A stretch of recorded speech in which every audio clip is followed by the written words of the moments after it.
Yeah. New West. North Side. Look. Look. Check. Touch me, shit. One. Greatest, like I ain't G.O.D. nigga. Look. Finna talk my shit. This life tried to shelf a nigga, had me riding that sideline. You bitch niggas never big enough to block my shine. It's my time, bitch. I shoot my shot from the baseline. Cause ain't no nigga walking on this earth finna take mine. Hustle hard like a single mother feeding children. Some niggas crumble when they feel the weight of pressure building. Same niggas quick to shoot when there be shit conflicted. I guess it's funny how this music can be contradicted. I'm the mega mind. In water, they call me Megalodon. Creature from the deep, I'm diving. I got my bubbles going north side. Dina forever, nigga, I'm putting on minutes on the mic. I bleed bar, smoke Chevron. Money main mission, nigga. You got the numbers wrong. Niggas getting jealous. Bitches be overzealous. I'm trying to be a boss, my nigga, not an apprentice. I meant this when I said it. My soul invested. Swerving, and I'm ducking all that sucker shit I'm serving. So I know the block is hot, shit got me swerving. Puffing trees, burning rubber, no Sherman. Them niggas swerving. Oh yeah, I'm swerving. And I'm ducking all that sucker shit I'm serving. So I know the block is hot, shit got me swerving. Puffing trees, burning rubber, no Sherman. Them niggas swerving. Oh yeah, I'm swerving. Searching, but ain't no time for lurking. Searching, but ain't no time for lurking. Gotta do this thing that we supposed to. Just live life, give thanks, and make grace. Be great.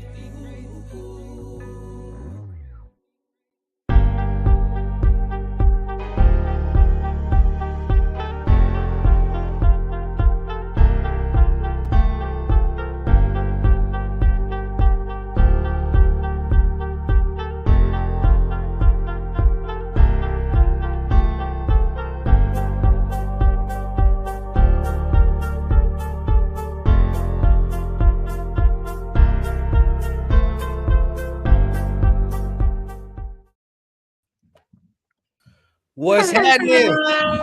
What's the deal? You back for another Syndicate Sunday. You here with the fellas, man. We here again talking that good Raider talk like we always do. Once again, before we start, make sure that you are hitting the like, the subscribe button on each and every person that's on the screen. Yes, and shout out to everybody that's on the screen. Fellas, how y'all doing, man? Leo, good, man. Up, man? Happy Sunday, fellas. Chilling, bro. Chilling. Happy Sunday, fam. Man, happy Sunday to everybody in chat. My man Turf, Unc, what's going on? I can't complain, man. Y'all call it. It's a Syndicate Sunday, man. I'm ready to vibe.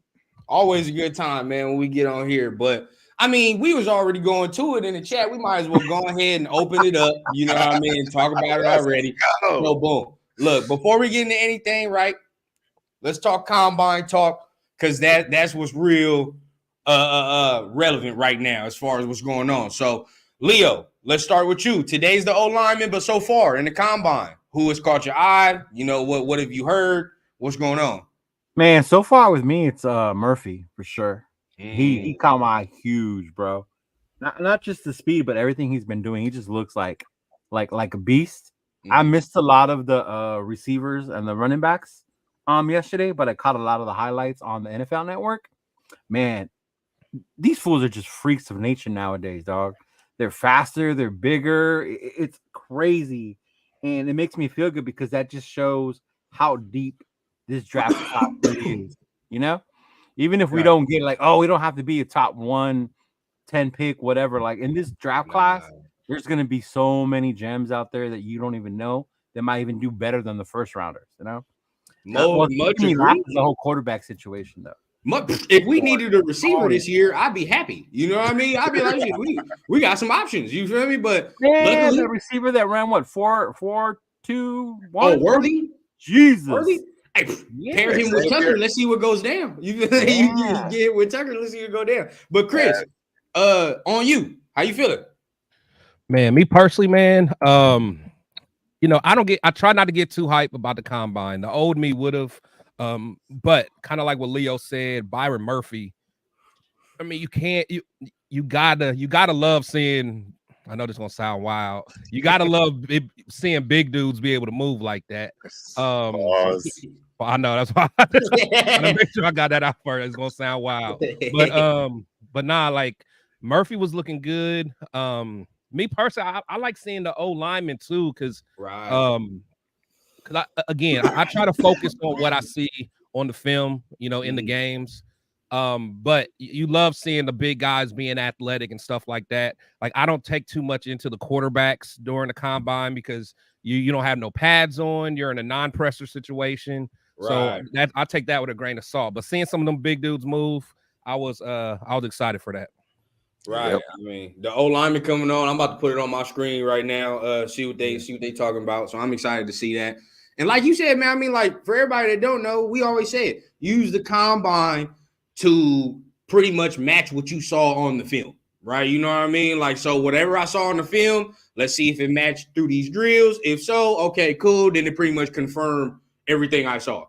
But right, it should be a confirmation. Exactly. There you go. But Turf, on you, what has stood out to you, players, whatever has stood out to you during this combine? Yeah, I mean, for me, Leo kind of said it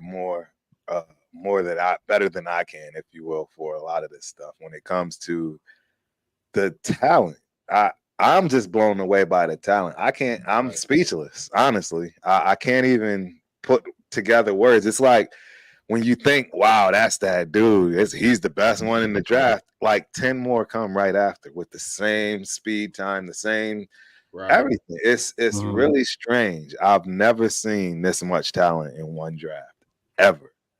And I'm just curious as to how many other people feel that way, because I mean, I can't even pick, Byron Murphy, sure, but there are literally 5 other defensive tackles that absolutely fit the bill, and none of us are going to be upset with any one of them being picked. It's mind blowing to me. I've never seen anything like it. Fully agree. I fully agree. It's this talent, this draft right here has a chance. They got a chance to go down as one of those drafts. I'm gonna throw a curveball at y'all just because I watched it yesterday. What's up? Spencer Rattler really, really impressed me yesterday, bro. Here come Cowtown. Hey, I like Spence, Angelo bro. too. I think Angelo was also one that was high. I like Spence. He did like, I don't think not a lot of people are talking about him. Not enough people are talking about his performance yesterday. Like I don't give a damn about no quarterback 40. I really don't care about that. You know what I mean? Like I see on film he can move. I see that. So it's like, all right, cool. Like him running no 4.9, bro. I just watched Mahomes run the 40. That shit was terrible. Terrible. It looked terrible. I mean, just watching him run in game. Yeah. Did they say what he ran? What did Mahomes run in the 40? Did he even run it? Low. Very low. Very low. 4.8, 4, 4.9. That's what I'm saying. So Rattler running a 4.9. It's 4.8. Rattler running a 4.9 don't bother me whatsoever, bro. Like I don't care about that. But his ball placement was good yesterday. The receivers are crazy. Like you just saying, like the talent in this draft is just wild, bro. Like that Fisk, the way this motherfucker was moving, right? I looked at his tape. I was like, bro, he's moving the same way on film. Yes. I'm like, yeah, you pick him in the 3rd round. I'd be like, bro, we're good. I like that. Yeah, I'm straight. You feel what I'm saying? Like, but they're just freaks. Yeah. We gotta talk about yesterday now. Now there's a lot of stuff swirling. Leo, go ahead. Quarterbacks. Did you see him? And what did you think? You know what? The quarterbacks, I think Rattler's doing himself so much good, bringing his stock up, bro. Yeah. He's doing that good, and it's showing in the draft, the talks, people moving up. I don't think he's 3rd, 4th round anymore. He might be higher now. He's out there and he's running. Even with that 40 speed, game speed is different. That shit translates different and shows differently. Yeah. The other dudes, I didn't really get to see them that much. Like I told you, I didn't get to watch it. I got to watch Nix and Penix. From what I heard, Penix looked good, right? Mm-hmm. He was impressing people. Penix was out there doing his thing. But like I always said with Penix, it's the whole, the medical, the history. What's that going to look like, Are we going to get the green light with that? And as far as that goes. But, I mean, I like Nix. You know me. I like Nix. I got to go look at the film. I saw in the chat what you said, like, oh, I don't like this dude. But obviously other teams like him for some reason. And I like him just the way he plays. He's mature. He's a good quarterback. He makes good decisions with the ball, things like that. So, But I mean, it's gonna be interesting what happens with the draft, bro. Correct. Good with the QB. Correct. Chris, yesterday, I know you already said you don't put a lot of stock for quarterbacks, but I mean, sometimes you look at the ball placement, the accuracy, how good they are, and there's certain things you can take from it. So what did you see yesterday? From what I saw yesterday, I mean, as expected, I think Rattler looked good as far as what was asked from yesterday. I actually think, Penix was spinning the ball the best out of them. I think the whole time I watched him, Penix may have had like two bad balls or whatever. It was funny because one of them, he had a bad ball and he was supposed to go to the back of the line. He was like, nah, let me get one more rep. And then he threw a better one. So I respect that. But again, it's hard to go by because, I mean, I knew people was going to fall in love with Milton because Milton was kind of like what we talked about, run down. He's a physical specimen. Right. So he's the type that's going to look good at a combine. But you can't get fooled, bro. Like we watched that Senior Bowl and we was like, oh, hell no. Yeah, exactly. And that's why I just want to remind people, man, because like if you look at Milton at the combine, you're going to think he's going to be the next great thing. But you got to look at that film. Yeah. If I can't interject before Turf goes, I will say last year, this is what I'm saying. There's the difference. Last year, Anthony Richardson is different, right? You're like, okay, I can see why you can be a first round pick. You know what I mean? I can watch the film and be like, yeah, bro, I can see why you're a first round pick. Milton, I don't see that at all. He has the tools, the physical tools, but it's not the same, bro. Turf, what did you see yesterday? I'll be honest. I saw the same exact thing that everybody else saw when it comes to being off the field with Bazooka Joe, right? I mean, guy looked fabulous, but like you say, that can definitely be fool's gold, right? I mean, that's the easiest way to put it. Spencer Rattler running a 4.9. I mean, I never really expected him to be quote unquote elusive, anyways, if you will, from that respect.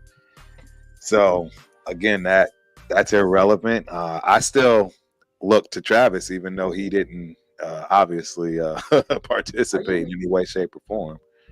But Travis Jordan. Yeah, Jordan Travis. Yeah, Travis? I mean, That's he's we'll talk about that after this too. Yeah, we gonna get into he's been talking a lot. And I was shocked to hear they called him small. I mean, he's 6'1", 215 or 210, something like that. That's not quarterback that is small though. They want the big dude, But isn't Caleb Williams that size?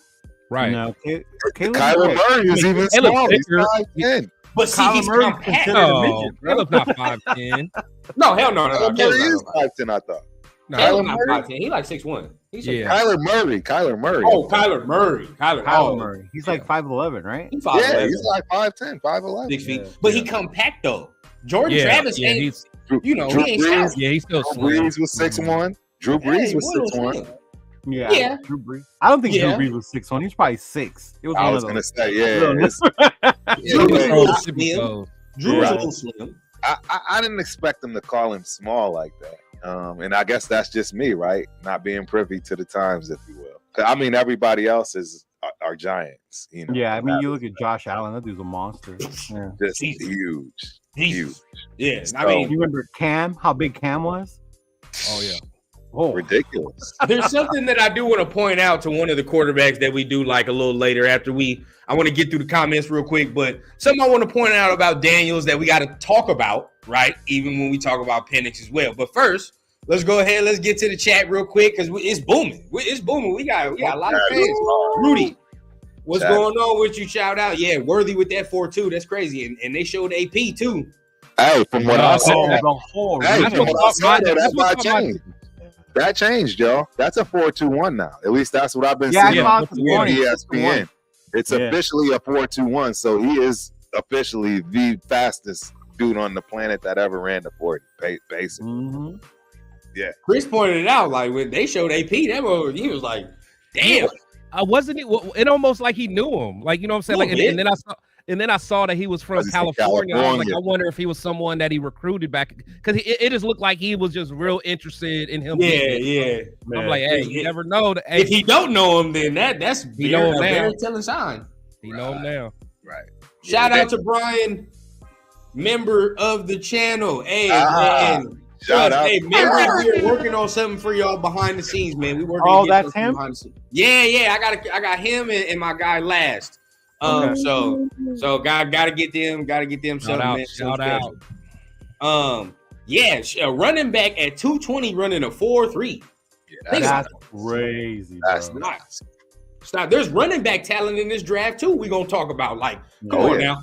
At this point, you know my boy. Oh. I'm gonna be real with you, Chris. Blake has no wasted movement at all. No. And this coming from a motherfucker. I be watching running backs religiously. Yeah. Turf, he don't waste no step. Right. No step. He going through that little, and I know it's the combine, but he going through that little shuttle drill. I'm like, God damn, bro, this motherfucker's gliding. No wasted movement. What I'm telling you about Blake, though, at all, is he's even lost a little bit of explosion. Like I said, when he hurt that knee, he took a little he didn't even have a real good, like, he got a lot of touchdowns this year, but as far as like production and like getting a lot of yards, it wasn't as good as last year. But I'm telling you, the dude, let him get all the way healthy and have a good off season. Yeah. And the thing is, he's a gym rat. So he's one of them dudes, he's only gonna get more powerful. He one of them dudes who's gonna stay in the gym. Dude's gonna be nice, man. Now, can I ask you, get that explosion back? Is that a product of Harbaugh trying to protect him a little bit, you think? Yeah, well, I think so. Cause we had two good backs. So the other dude, Edwards. Edwards. So he was more of our like home run hitter, but Harbaugh did a good job of trying to at least do like a 60-40 split. Right. But in the red zone, you just give Blake the ball because you can't stop it. I see. Okay. Justin, what's the deal? Got to get a nice little Raiders in the morning. We know we always got to give Sandy. What's the deal, man? First time I'm seeing you on the channel. Shout out, Sandy. Worthy. I know everybody in Raider Nation gonna talk about Worthy just based off the speed. Oh, they're all like draft them. I see all the Al memes and all. I see it, man, bro. Everybody and their mama waiting to find out where that kid goes. Do y'all want them? So are we back to the old school Raiders now? I want a complete receiver, bro. You can't watch him. To be honest, I haven't seen his tape. Has he got all the tools? The tape is okay. A little shaky. I gotta go back and look at gadget guy. Gadget guy. He's a Hayward Bay. Yeah. No. But see, at the point we're at now, you get him. Shit, we ain't depending on him like we used to be depending on Hayward Bay and all them. Number one dude. Threat. Yeah, you feel me? Threat. Bring him in for a couple. Him and Trey Tucker. You don't know what you're doing, and then we'll see what happens with there. But I could take him in like the later rounds. Yeah. Angelo, tell me what you've seen. Tell us what you've seen. We got to watch old buddy from Oregon State. You got to watch old boy from Notre Dame. You like I just saw him run his 40, though. That's a big boy. Yeah. We ain't going to be able to sniff him, man. We ain't going to be able to sniff that. Oh, no, he'll be gone. We ain't going to be able to sniff that. No, he's going to be gone. Rated Ryan, salute. Are we going to trade up for our QB or are we going to hold tight at 13? Best pick available. And speaking of this, I want to ask y'all something. Yeah. You guys have seen the news that Washington has basically released damn near half of their O-line. What? So coming off of a team that gave up the most sacks in the league, releasing half of their O-line, what sense does that make in getting a quarterback? I mean, y'all let me know. They getting a quarterback. Yeah, they're getting a quarterback. That's all I'm about to say. The top three teams are getting quarterbacks, bro. Yeah, I honestly don't think it makes sense. I don't think we have a chance, honestly. I'm just gonna put it out there right now on Front Street. Y'all might as well just give up the pipe dream with Daniels. He's getting drafted by one of the top three teams. Bottom line, it's gonna go 1, 2, 3, either Caleb or Daniels or May. Period. I mean, that's just what it is, and nobody's giving it up. Think about it. Are you ready to give that up? What, 3 first? No, are you ready to give up your potential franchise quarterback for the next? Well, I've always said it just depends where my giving that up. organization, like where my organization is at. Like if I had assurance from, let's say, if I'm Gerard Mayo or whatever the case, right? I had assurance from Robert Kraft, like, bro, you get to build this slow. Give me time to build it. Yeah, because it's just like, okay, I'm looking at this roster as a whole. This roster is garbage, bro. Trash. So this is what I'll say. The history tells me, yep, I'm bringing up that word. It tells me that quarterbacks like these don't just come around every year. That's the key to this. You're talking generational quarterback. We're not just talking good or even really good. We are talking generational, bro. This does not come around. Nobody's ever seen this class of quarterback. Thank you. I have to prove it. And I understand what y'all saying, but let's keep it 100. Y'all really honestly don't think that those quarterbacks are going 1, 2, and 3? No, I do. The only team I think that don't. actually stand a chance to trade with is New England. That's I don't the think they only will. one. And they're not trading. They're not trading that. That's pick. the only one. They're Chicago's not not trading, trading. bro. Washington's not trading. All I know is that tackle from what's that, Oregon State. He ran a 5.2, so he ain't that much slower than Spencer. No, 5'2"? God damn. He's huge, dude. He's huge. I gotta see the shuttle, like when he get to shuttling around, bro. I gotta see that. I gotta see around the cones, the 3-cone drill. When he do all that, I want to see the side to side speed when he go on there. I'm not a big fan of that Oklahoma guy. I don't know why. I saw your interview with Mo, Chris, and I know he's a Guyton guy. I'm not a big Guyton guy. I like Guyton, but not too early though. Not at 13. Oh hell no, that wouldn't even be a conversation. Not at 13. So let me go to Leo then.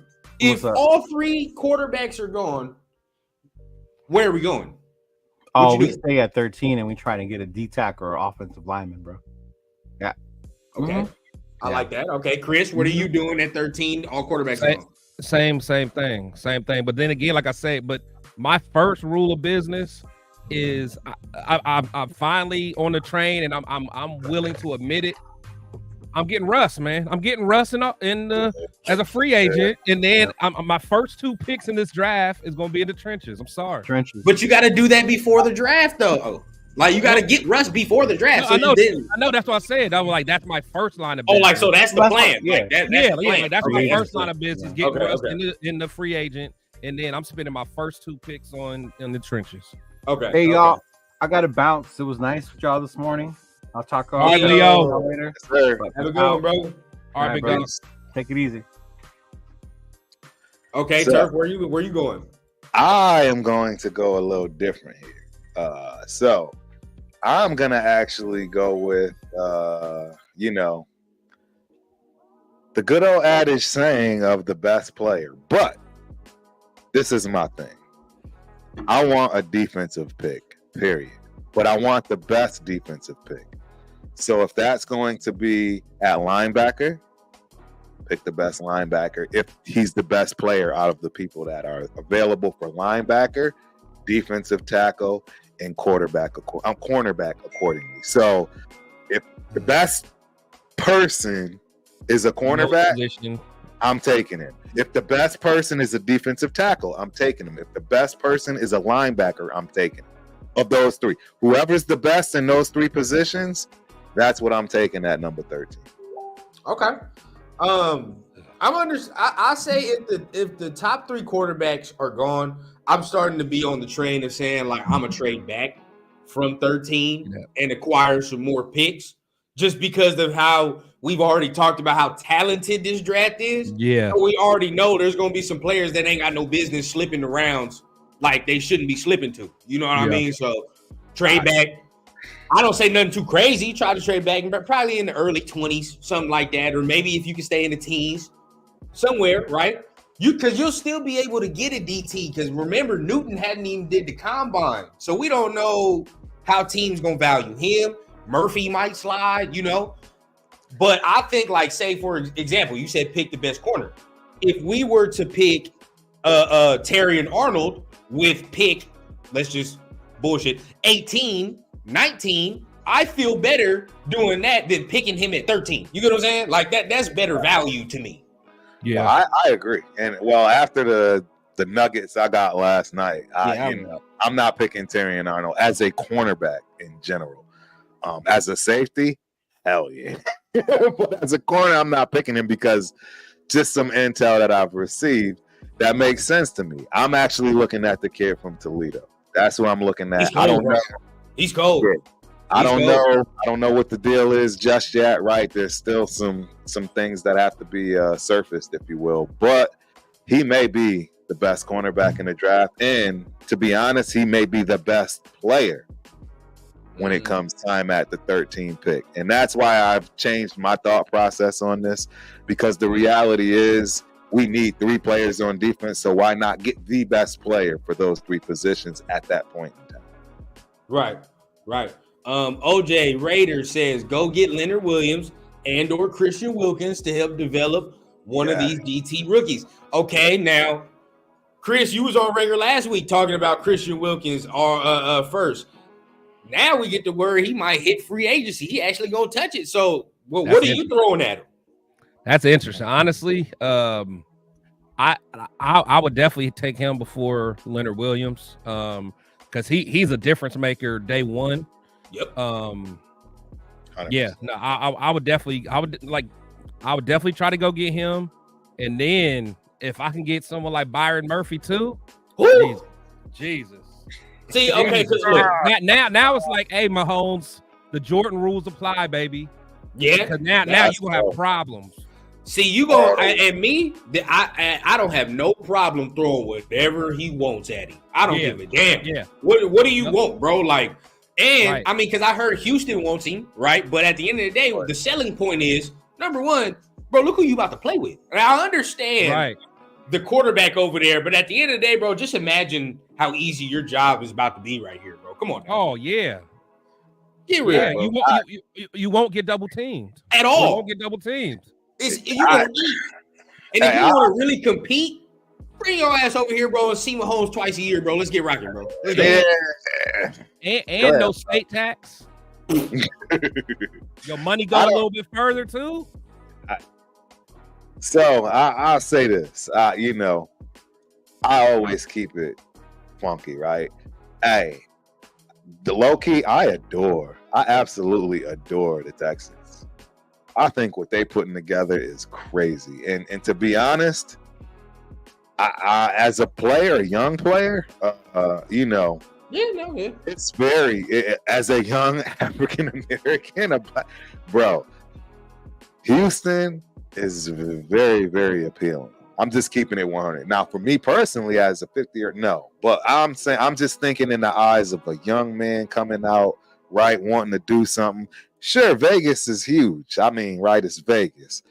But for Black America, bro, I'm going to just keep it 100. Houston, right? Houston, Atlanta, right? That's Black America. Let's keep it 100. So, I like to hear the things y'all said, but I'm just going to be honest, man. That front office they have, what they did last year in the draft, blew me away. I mean, they are doing things that I never expected, and I see the Texans on the rise. I'm just keeping it right. So I'd love to get this kid, but if he's got a choice between the two of us, I don't think it's as a slam dunk as you would expect. I'm not gonna say slam dunk, but at the end of the day, I'm not gonna sit here and say we don't have a good chance either. Like, look at this culture. I understand what you're saying, and that'd be what you're saying would sound like more appealing if you talking about a free agent coming from like Green Bay. This man was in Miami, so at the end of the day, bro, like he was already in the atmosphere. No, you're right. No, that's what I mean? It's Miami. So then he could come to Vegas. It's seamless, bro. Like you feel me? Like I done been in Miami already. That's one big city. I ain't got no trouble. I ain't never did nothing over there. It is what it is, and I'm a leader on that team. He come over here, bro, with AP, which I feel like I've seen sound bites of Christian Wilkins. Him and AP gonna click. I firmly believe that. Oh, Christian Wilkins is a nut, bro, and I love it. Yes, he's crazy. He's nuts, bro. He would fit on this team immediately, bro. He's a 100%. He's a Raider, in my opinion, as far as attitude, character, way he plays, right. 100%. I'm just saying, I'm just being objective and looking at it from. If I were in his shoes, right? I'm just being honest. You guys made some great points. I mean, there's, You're not getting double team, right? But think about it. It has been the most dysfunctional. Yes, you've got AP, but hey, they got D'Amico Ryans, bro. I feel that. I feel that. He's just as good. Yeah. And if you're running through brick walls for him too, please believe it. But that team is dialed in, bro. Yeah, but my only pushback is it depends on how deep you look into it.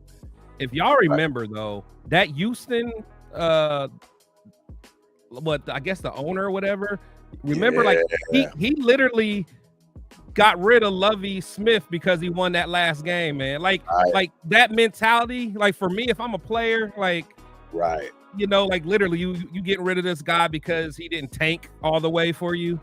Right. You know, so you get a number one pick. I don't know. Little stuff like that as a player. Like, you know, as fans, fans want teams to tank. But as players, you don't want to hear that mess. Well, they got through that. I mean, that's why they got rid of that entire front office. Exactly. And that's why, bro, they have been, you got to remember, your boy been in Texas for 16 years. They've been the laughing joke and the laughing stock of the city. And what I'm trying to explain to y'all, I saw them slowly but surely do things under the covers. And I'm telling y'all right now, they're going to be at the top of the AFC regularly. I'm just telling you. I mean, it's somebody we're going to have to beat. Do I think we can beat them? Absolutely. I've already told everybody I believe we can go to the They're building something nice. But they are, and that's all I'm trying to get across. I'm just trying to make sure people understand that organization is not the same that y'all used to. It's just not. Nah. And there's another reason why there's a difference between them and us, but it's okay, right? Because we have Aiden O'Connell and Russ. We'll be fine. We'll be all right. No. And that's another reason why I'm saying what I'm saying. As a young player, is that what you looking to go to? AP or Russ and AOC, or are you looking to go play with that young king? So the point remains, you must get a long-term answer. Yes. Well, no, not necessarily, because that's the flip side of it. I just said it. I think we're ready to win. So we ain't gonna beat Houston. And man, somebody we're not gonna beat Houston. And remember, I said, in fact, I think we can beat Houston. But there was somebody on Locked On Raiders. He hit it on the head. He said it himself. He said, I don't think people realize, even if we do go get Jaden Daniels, it's really not the move to throw him out there immediately. I know Rundown hates that thought. He's like, there's no way that's going to happen. Just like everybody was saying, there's no way that he'd be the first pick. I'm just letting y'all know, man, you don't have to throw him to the wolves. And getting somebody like a Russell Wilson to guide this man for 2 years, man, we will be in the playoffs and looking at the AFC chip literally for the next 5 to 6 years. I'm cool if you said I'm going to trade up for Jaden Daniels and still let Russ start for a year. Cool. But we all know the optics and what football is, bro. If you trade first round picks, you gotta play him. You have to tell him, bro, because he be hearing me say this all the time. Tell him, if you trade 3 first round picks, what happens?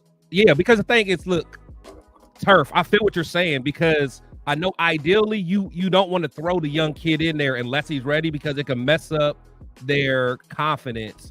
But the thing is, we have too many holes, man. We have too many holes that I think I know you think we're close. I don't agree with that. Yeah, I don't agree with the holes. See, I think we need to get better in the trenches on both ends. I mean, there's just some more pieces we need to be able to compete with who we got to compete with. If we were in Houston's division, then I would be like, okay. Yeah, but like it's only a matter of time before the Chargers get better. We talked about it yesterday, how long it took for us to beat the Chargers back in the when I get. It's like we have to really. I don't know. Like I said, I love Daniels, and I would love for him to be our quarterback. But if we did get him, he has to play day one. He has to. But that might be our downfall, though. That's the thing. You know, I obviously we have to, you know what I mean, see what happens and plays out. But I've just seen a lot of rookie quarterbacks rumored being thrown in before they're ready, regardless of how good or bad the team is. And if we're giving away 3 first rounders, I think you should heed with precaution. Like, you know what I mean? Why not give the kid the chance? In fact, I would think you would want exactly that. Like, guys, we just solidified the best position for the next decade. Take our time with it. Why, if we're not going to win right, that's what I'm trying to say. If we can't win right now, then why is it such a big deal to throw him in there right away, knowing that no rookie's ever won the Super Bowl? Like, why do you have to throw him in there right away because you gave 3 picks up? So especially if we get Russell. So then, what do you do with someone like Devontae? Like how do you make him feel comfortable with this? See, and that's part of the problem because we've already heard. See, Devontae's never ever going to come out and tell y'all he don't want to play with no damn rookie, man. Even Daniels, he's never going to do that. No, but he's kind of spoke on it. He was like, he even said in one of those interviews, he was like, generally I'm not, I don't really want to play with a rookie, but he did like CJ Stroud. He did say that. He was like, so he kind of, made it seem like playing with a rookie was never his first, option. It's not, but it has to be. But I always allude to this though. There is an article, and somebody can go look this up, and whatever the case, right. It was written. He said, "I know people have said I don't want to play with a rookie quarterback, blah blah blah." But in certain instances, it's not true because when I play with a rookie, I get to mold the rookie in what I like, and we get to build a new rapport. And I've said this all the time. If you get a rookie, think of how that extends this man's career.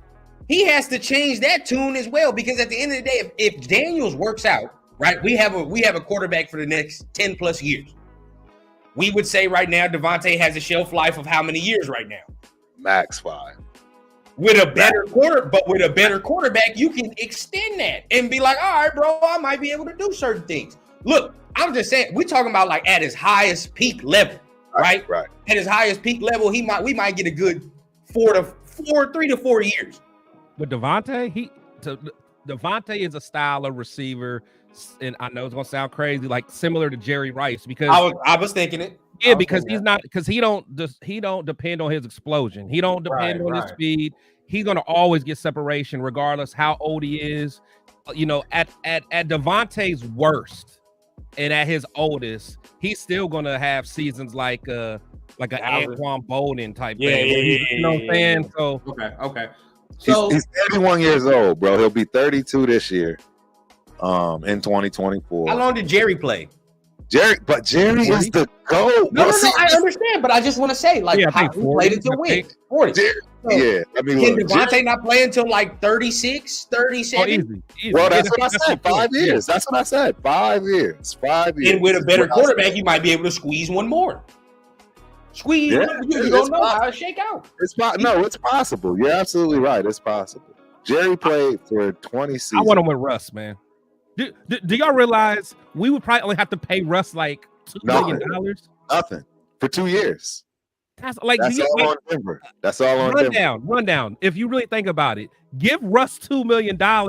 Hell, go get Leonard and Yes. But I still implore you guys to look at this. I'm fine with that. But there needs to be a long-term solution. No, I agree. I agree. Know what I'm saying? Like, I'm not fine with just saying like, oh, it's Russ and Aiden O'Connell, because that's terrible. Go get Spencer. Go get Spencer Rattler in the third round. You feel me? Give me something. I need some type of. And even if what Turf is saying, even if the organization smartened up and was like, all right, bro, we're getting Jaden Daniels, but we'll still get Russ, and then Russ, you'll start for this year. Jaden, blah blah blah. And we make it happen. I wouldn't be mad at that either. I wouldn't. Because at least I know we got Jaden. I think that's counterproductive because we're giving up all them picks where we can use those picks and immediately, like, imagine. And I know this is just a pipe dream, but imagine we say, Russ, here go $2 million. Be happy for 2 years. Then we'll look at whatever we do later once Denver's not paying you anymore. Just say we did want to spend big boy money and go get Wilkins and Leonard. Then we could still draft the first 2 rounds, the 2 best offensive linemen. Now I would take Penix in the second round. I would take Penix in the second round. I wouldn't be mad at that either. That's fine too. I wouldn't be mad at that either, bro. I'd be like, okay, if your plan is to not sell the farm, okay, fine. Then do the Russ thing. But at the end of the day, if you was to have Penix, I feel like that's counterproductive too to get Penix in the second round and then try to get Russ. It's like that man like 25 years old. Why are we going for Penix? That's my problem. You don't like Penix anymore? Well, he's got some major medical issues, man. They came back green. I understand that, but everybody's gonna make things come back green when that's what they need. You know what I mean? Like, come on, man. They're not gonna ruin the kid before he even gets there. But my problem is, I just think just the natural NFL is going to ruin the kid, and it doesn't matter if he's put in a great position. If he gets to sit, he's just going to get ruined by the game because that's typically what happens to everybody. I mean, bro, it's a brutal game. You know how many people were gold jacket wearers that never became because of injury and the fact that their bodies just can't hold up no matter what they do? I'm just telling you, and for a kid that's coming out of college with double knee surgery, I hear you. The concern there. Optimism, but it doesn't make sense. It doesn't make sense. It doesn't make sense. It's concerning, but the arm talent is undeniable, bro. Like that. We see, and that's what if we go get Russ and we have AOC. We don't need him. That's you know what I mean. And again, I've already gave my point. I don't even think he'd beat AOC out anyway in a can. So you know, I don't know you know what? Hey, and I'm gonna give y'all a nugget. But it did come from the skill positions perspective.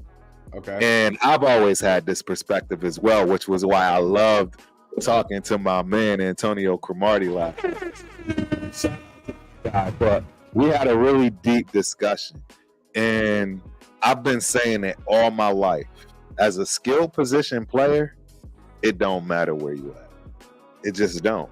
It don't matter where you at. As far as D1, D2, D3, you can ball in the league if you have the ability.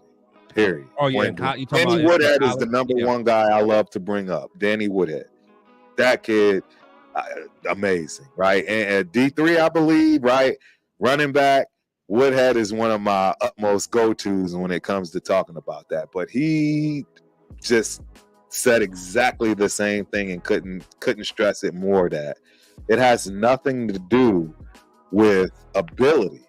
What it is here. It's up here, because if you're thinking, and you can remember back to the season, I constantly would say, man, I see these dudes thinking, particularly Tyree Wilson, and that's why he played like garbage.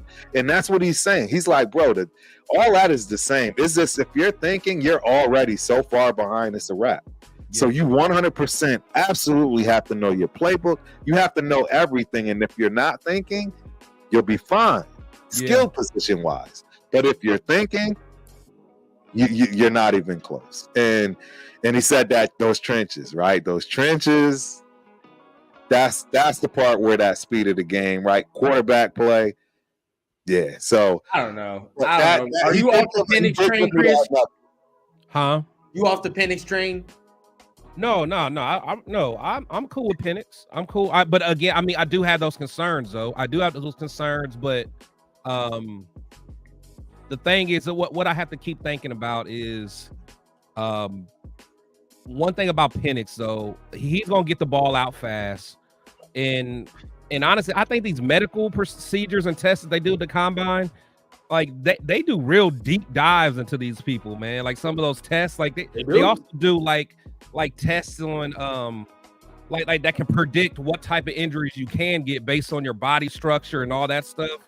And like what kind of work, like it's a lot deeper than what it used to be, and I didn't even know that. But if he passed, the medical, I can only just trust it and give him the benefit of the doubt. But I do understand the concern, though. I hear that. Yeah, I mean, but the medicals came back green. But right. I will say from that perspective that somebody made a good point. I don't know I forgot who made the point, but based on Telesco's history, would he want to get Penix based off the history he's had with his own damn players? That's already true too. In the injury history category. So it's like you got to think about that. Yeah, because a lot of his talent that he picked have had injury issues. So I don't know if that's whether good or bad. Does he not care about? Right, like that's the thing. I don't know. Does he just care about the talent, don't care about the injury? Because Right. Mike Williams, I believe, had an injury history coming out of school. Probably. And I think Derwin James did too. Yeah. And then he was like, I don't care. So Yeah. maybe, I mean, who knows? I don't think Bosa did. I don't think Bosa came out solid, but Nah. I don't remember that, but Yeah. I'm gonna let everybody know right now. Let that JJ dream die, bro. I'm gonna say it right here. I'm letting it die. It's over. I'm not with that. I know I said it before on a couple shows, but now this is my stamp. I'm not on that, bro. Not for us. I want Travis. He'll be Yeah, he ain't there, bro. He ain't there. I'm gonna tell you that right now. I'd rather take Rattler than I'll take Rattler over McCarthy. because they talking about JJ gonna be in the first round. I'm like, bro, they talking about Denver might get him. I saw someone Yeah. I hope It wouldn't shock me, bro. It wouldn't shock me, bro. Real I talk. It would wouldn't shock love me to at play all. JJ twice a year. Y'all don't Who? understand. I Yeah, would. we wreck him defensive. We're gonna wreck a lot of people defensively. As soon as Max is in his face, he's going to try to run and scramble like it's college, and he's going to realize you're not fast enough in the NFL to do that. Not even close. Not even. Not He's side to not, he's side. not there, bro. That was Yeah. man. So bro, this dude was dropping so many gems to me, man. Like, so again, that was the other thing. I'm sorry, I just have to bring it up though. But cornerbacks and speed. See, this is why we never ever thought about why you got so many on average cornerbacks that run right 4.5s, maybe high 4.4s, dealing with receivers that are 4.3. It's the angles, it's the way they play it. You can catch up there. It's a thing. Like, you know what I mean? Again, I don't know how to explain this to people in layman's terms as far as football, but you can obviously make up for the lack of speed. And if you have somebody that can teach you the game like that, bro, again, I got so many gems dropped on me last night, man, from a pro perspective that I've never heard because I've never had the ability to ask these questions. You know what I mean? See, talking about that, it's like with JJ, he's not. Yeah, it's gonna take him a minute, bro. It's gonna take him a minute to get himself ready to play in the NFL. I mean, even before he declared for the draft, I was like, bro, he needs another year. He needs another year. And last night showed everything I needed to see from perspective that kind of scared me. It's like, all right, bro, you didn't get to throw a lot in college, so now that you get to let it loose, let me see what it look like. Oh yeah, bro, you got some concerns. Like, now maybe that's because you haven't had a lot of reps. I've been trying to say it for the longest. No, for sure. And maybe that's because he hasn't had a lot of reps. And that's something that, okay, you can take that into account. Like, all right, bro, he hasn't played and thrown the ball enough for him to get acclimated. But at the end of the day, we ain't the type of team to sit there and be like, all right, bro, you can, unless you want to get Russ and give him 2 years, then that's a whole different thing. Yeah. I got a question for you, Rundown. I mean, how upset would you be we get a Super Bowl in the second year with Russ? And now, we got Jaden sitting, and we year 3, and it's time to re-sign Russ. How do you feel about that? You think you still ready to just dump that's Russ? the hypothetical scenario? Yeah, that's the hypothetical. Is hey, Russ comes in, we get to the playoffs this year. Okay. But we go to LA and win it with Russ. And then who do we have as the backup? What do you do? Jaden Daniels. Oh, Jaden Daniels is the backup? Oh, you let Russ ass go. You let Russ go. Because look, check this out.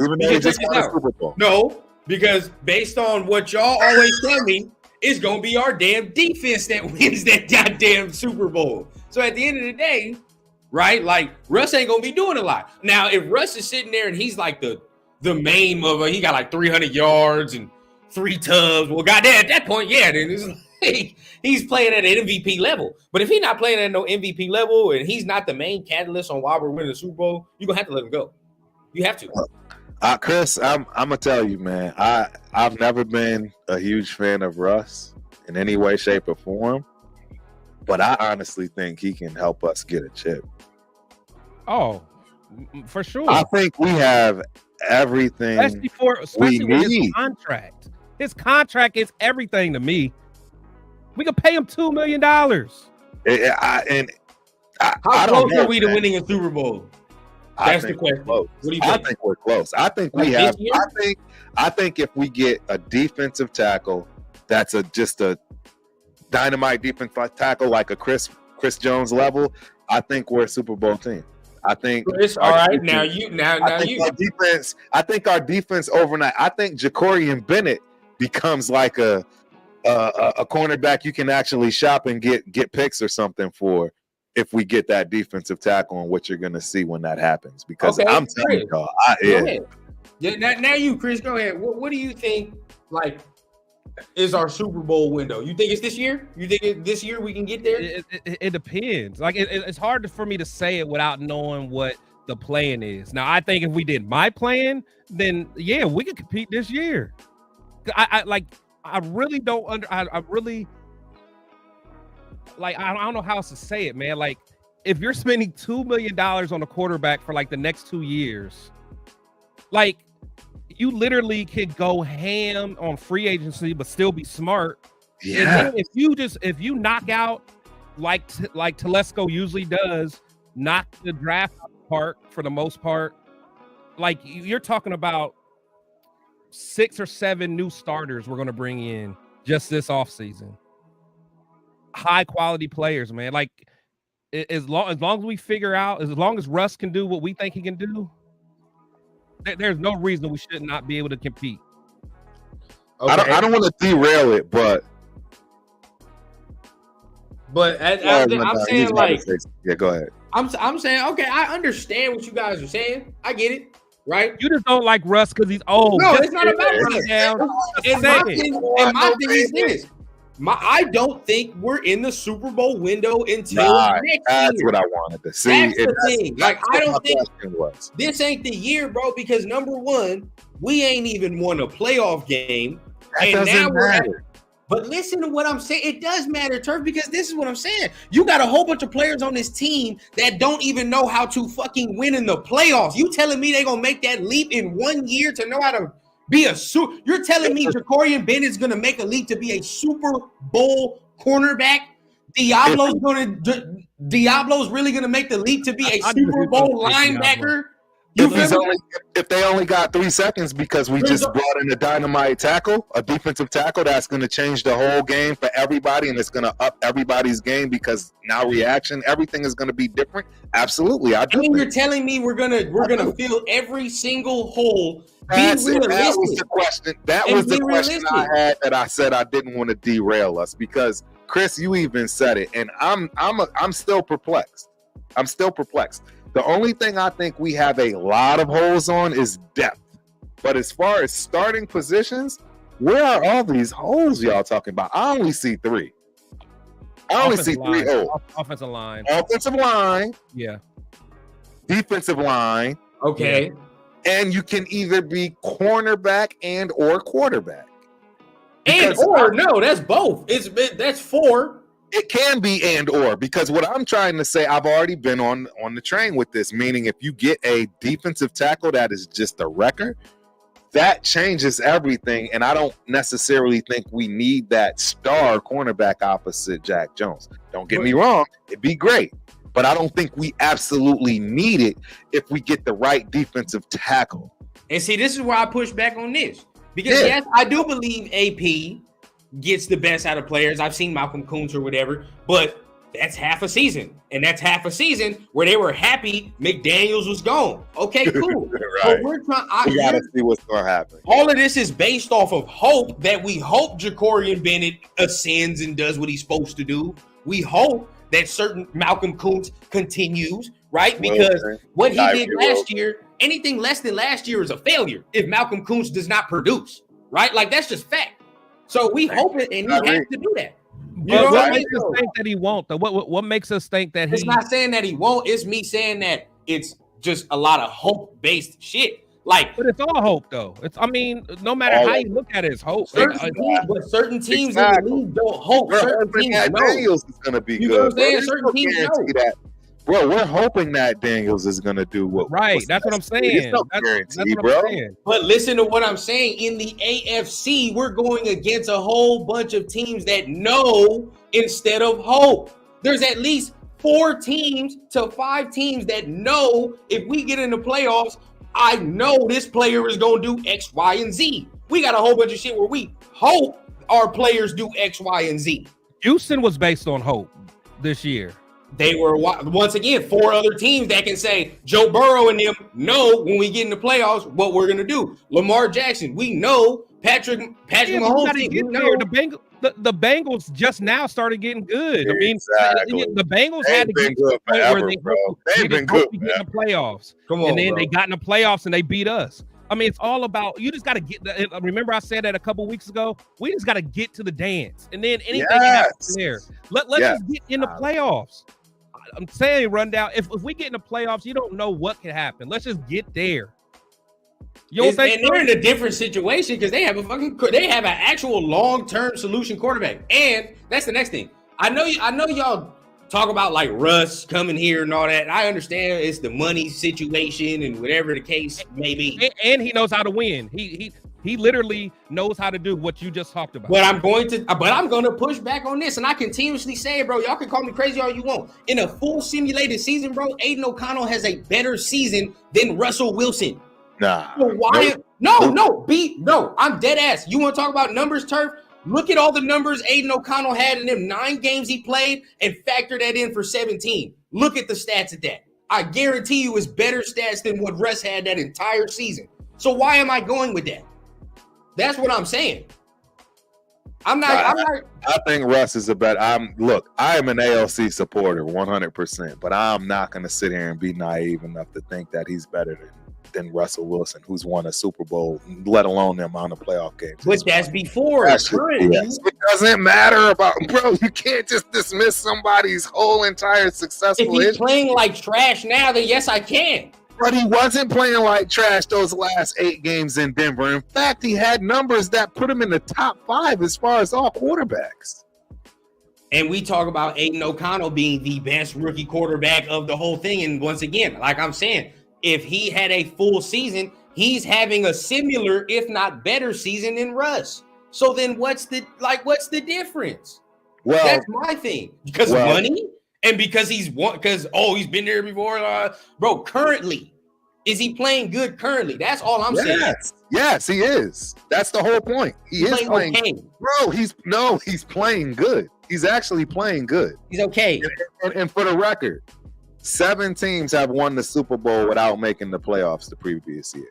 So, unlike a rookie winning a Super Bowl, there's actually facts and statistics that show you can win a Super Bowl without making the playoffs. See, because this man, I think y'all think he gonna have like a Matt Stafford effect. No, I don't. I think he's gonna have a game manager's. I think Russell Wilson is going to have a game manager's effect. He's gonna come in and say, "Oh my God, every position offensively that I have, tight end, wide receiver 1 and 2, running backs, I don't have to do jack shit.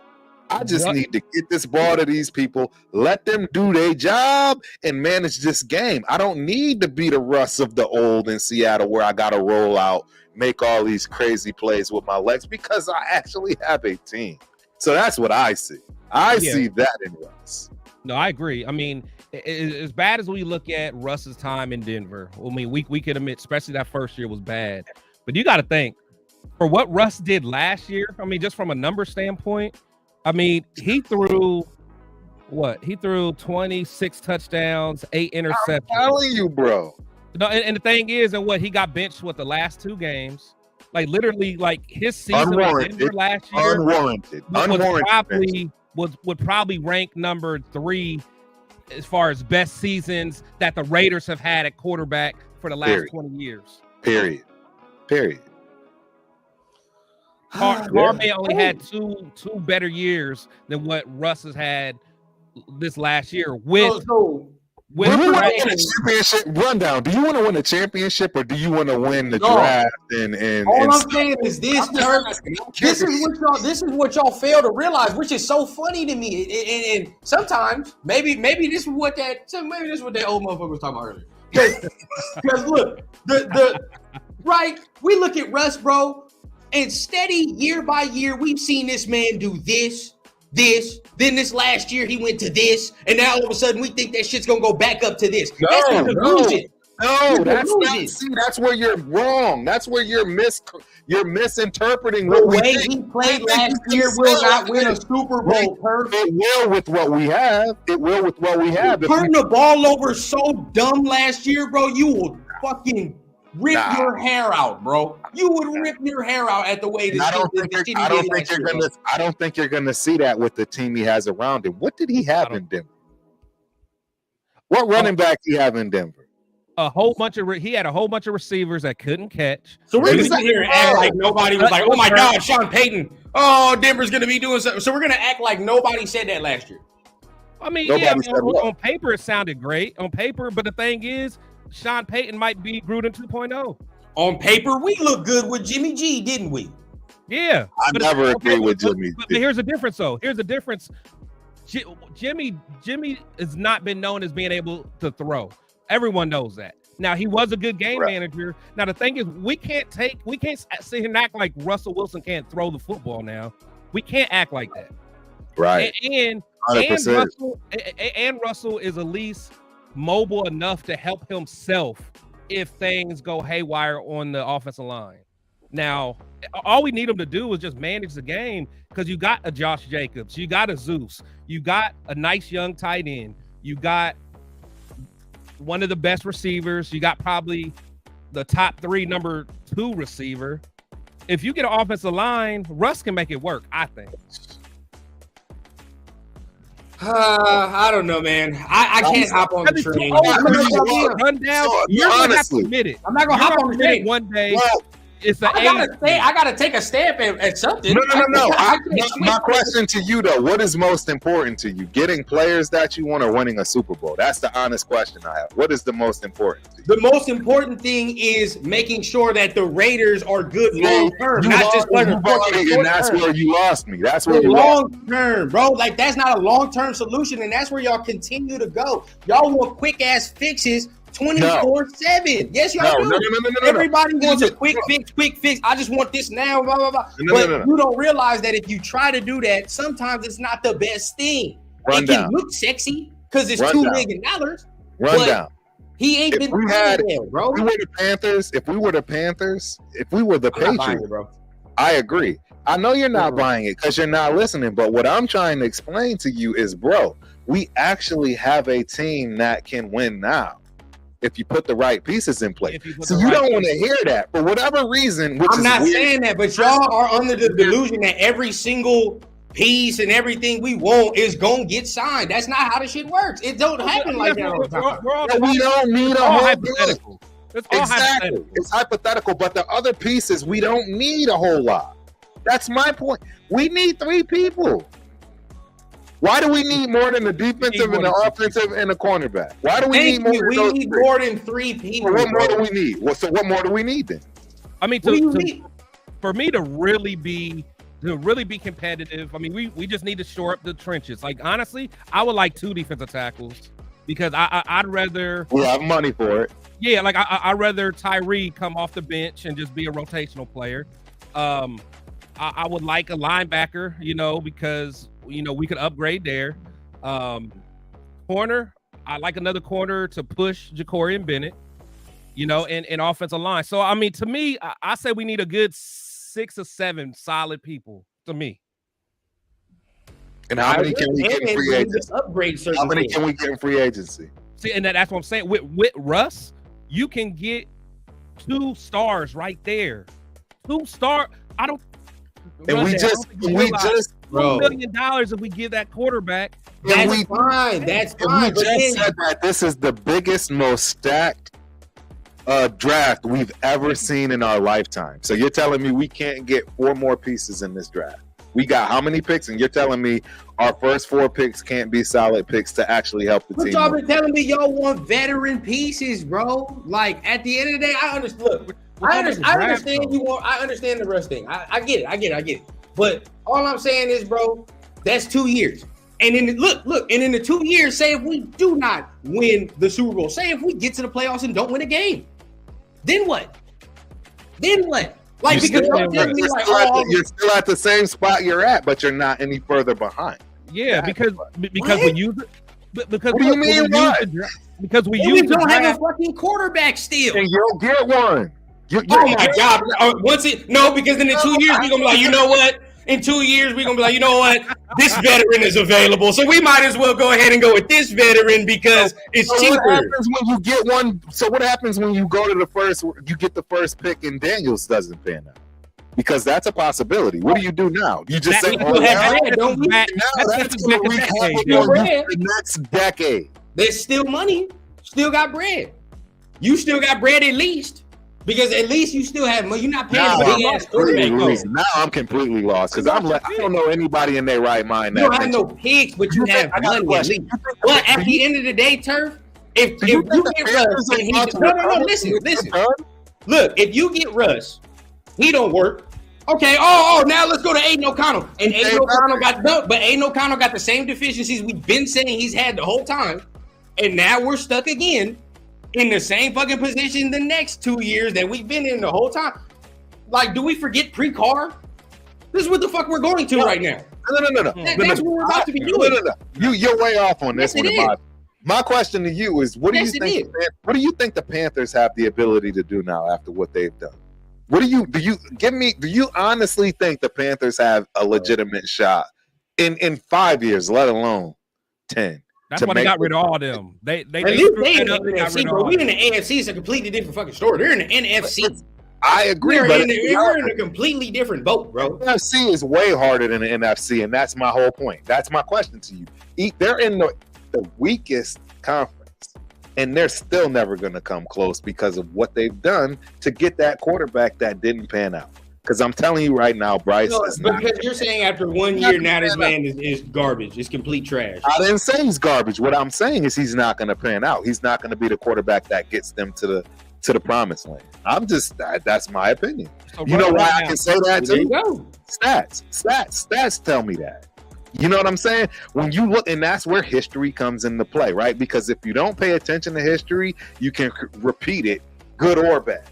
And what I'm explaining to you is bad history repeating is what we're about to do, and I'm okay with it, meaning going all the way up to number one spot, giving your whole livelihood up for a quarterback that may not pan out. And I can guarantee you the stats tell you for the people that did that, it didn't work out well. Real quick. So rundown, I think the part that you're failing to think about is because at least if it doesn't work out with Russ and we still go ahead and use the draft for the trenches or whatever, we still are plugging those other holes. Yes. So if we do got to go back into the quarterback market, it's just less. This is more of a plug and play. At some point, it just be more of a plug and play. But we got everything else around it. Whole team, exactly. We got everything else around it. Like you're forgetting that we're. And then, but listen, bro. But listen. I understand that. But then you become the fucking Jets, where you say, "Oh my God, we have all this talent and all this, bro." Why is that bad? Exactly. But listen. Your whole thing is now we don't have a long-term solution. Now we don't. They don't have a long-term solution. They do. They have Aaron Rodgers, and they will find someone else in the meantime. I guarantee you, they're going to try to follow the same model. They're in a great position, bro. Green Bay Packers. They're in a great position. They are in a fabulous. The Jets are in a fabulous position, bro. They're definitely not, bro. I'm gonna tell you that right now. It's not good. Just being a quarterback away. That is I would love to be in that position. They're gonna be fucked if Aaron Rodgers does not perform well. That's the whole thing, and we're hoping he performs well. We're hoping he performs well. But at the end of the day, he's got to come back off that injury and all the other shit. So that's a what if and a hope.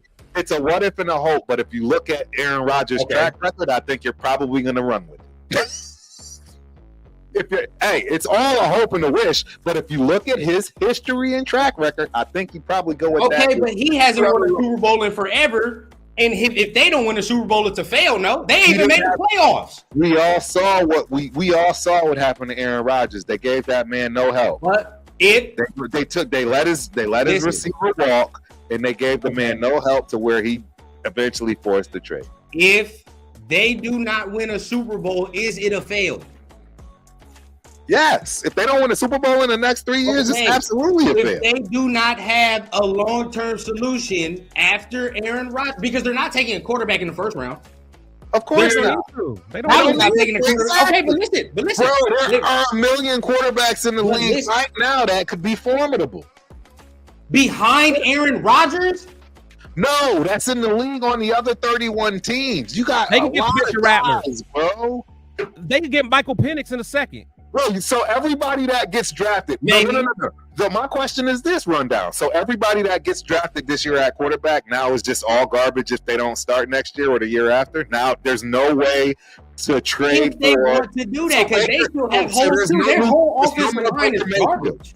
There's no more Baker Mayfields to ever come walk the earth where he gets drafted by the Browns and is garbage. But now he brought the Bucks to a playoff game, right? You see what I'm saying? The kid is balling, man. We all give Baker respect now. And all I'm trying to explain to you is there are going to be some of those quarterbacks in this draft, and you can still go get those guys later on down the road. And the Seahawks, what's the Seahawks quarterback, Geno? I mean, sometimes it take guys a little bit longer to get going, and they need to change the scenery. 100%. And it's coaching. It's coaching. Bro. Yeah, a lot of it is coaching, bro. A lot of it is coaching because I understand y'all want the veteran thing, but They don't y'all want talking about Band-Aids. Again, Band-Aid. A It's Band-Aid, not a Band-Aid. Yes, it is. It's a Band-Aid because rest is the Band-Aid, bro. for a chip, I'll take it. And that's why But I once asked you that again, specific question. Do you want a Can chip? we or win do a you want playoff? to just be Can we good? win a fucking playoff game before we fucking So- go to the So championship? you telling me? We So ain't you even telling won me? a fucking playoff game. So you telling me you want to be Where? Tom? You want to be Tom? You want to be Tomlin? You want to be Mike Tomlin? You want to be Mike Tomlin? You don't care about real chips. You just want to make We sure. haven't even sniffed what Mike Tomlin has done. I agree. We but ain't what even got to the playoffs, bro. but I'm Like trying every to time we get to the but I'm playoffs, trying we get fucking embarrassed. What I'm trying to Compared. ask you though, what is more important to you? Having longevity of not winning a Super Bowl or just winning a Super Bowl? Can we have longevity first? Shit, we don't even have longevity. That's what I mean, Every time- longevity. Like, I don't want goddamn, that. bro, can we I have don't fucking want that. longevity? I don't want that. I want Super Bowl. Bro, and you think it's I gonna want go, Super Bowl. oh, here we go, I don't one want- Super Bowl I right don't here this want next year. It's not gonna longevity. happen, bro. I don't want to be the Patriots less the Super The Bowl. Patriots, Less the Super Bowls. The I Patriots want to at least make the playoffs. This is where we at, bro. Like, Here we go. y'all Hold don't- on. This goes to what we've been talking about in the chat. Maybe it's a generational thing because Rundown has never seen a good Raiders That's team. what I'm saying. Like, damn, we just sitting here. we Oh, we gotta can make the understand Super Bowl leap after 8 fucking good games. It's like, fuck. I haven't even seen one good full season. So now all of a sudden I'm gonna take my hopes to say like, oh shit, after 8 good games, I'm gonna be, oh yeah, Super Bowl. Like, I'm not gonna do that, bro. I can't. I cannot. It's part of the dysfunction. It's part of the Raider dysfunction. 100%. I agree. It's part of the Raider dysfunction. And that's the part that's hard for people to not see. When you don't have the history and you're just stuck in the dysfunction, you're dysfunctional. That's just what it is. So you're going to grab at whatever you can see. And this is where I'm just trying to teach you that experience side of things, and having the understanding and the history lesson can help. And I know that doesn't sound right or make sense to you right now. I get it. Eventually it will, because you're going to come of age one day, Rundown, and you're going to be like, bro, I've seen this play a million times. And now you're going to be trying to teach the young boys about that play you've seen a million times, and they're going to be laughing at you, calling you young, calling you crazy. I mean, old, calling you crazy. And you're going to be like, yo, I've seen this a million times. And I know And how I've seen people talking about the Lions, right? I understand people talk about the Lions, but it took them 2 years to get to that point. It took Dan Campbell 1 full season and then this next year. So can we give him a full season? Shit. I hear you, but I've already get. Hey, bro, the 49ers, Redskins, Rams, Ravens, Patriots, Giants, and Saints with the Rams turned around from a 4-12 season to win a Super Bowl. I'm just telling you what the stats are telling you. Bro, even Sean McVay had a couple years before they started going to the playoffs. He was trash a couple years. But why is it like Super Bowl or bust for you though? It's not Super Bowl or bust. I'm saying I just want to actually make the opposite. it's Super Bowl or bust for Kurt. Yeah. I No, it's want to not. sit there and say It's like, not hey, bro, Super I just Bowl. want to make the playoffs. I Make the want playoffs. I Win a want the playoff game. world. Show- I want show some the shit. both worlds. And I want to make sure the possibilities stay on the table. See, that's where you're missing my points.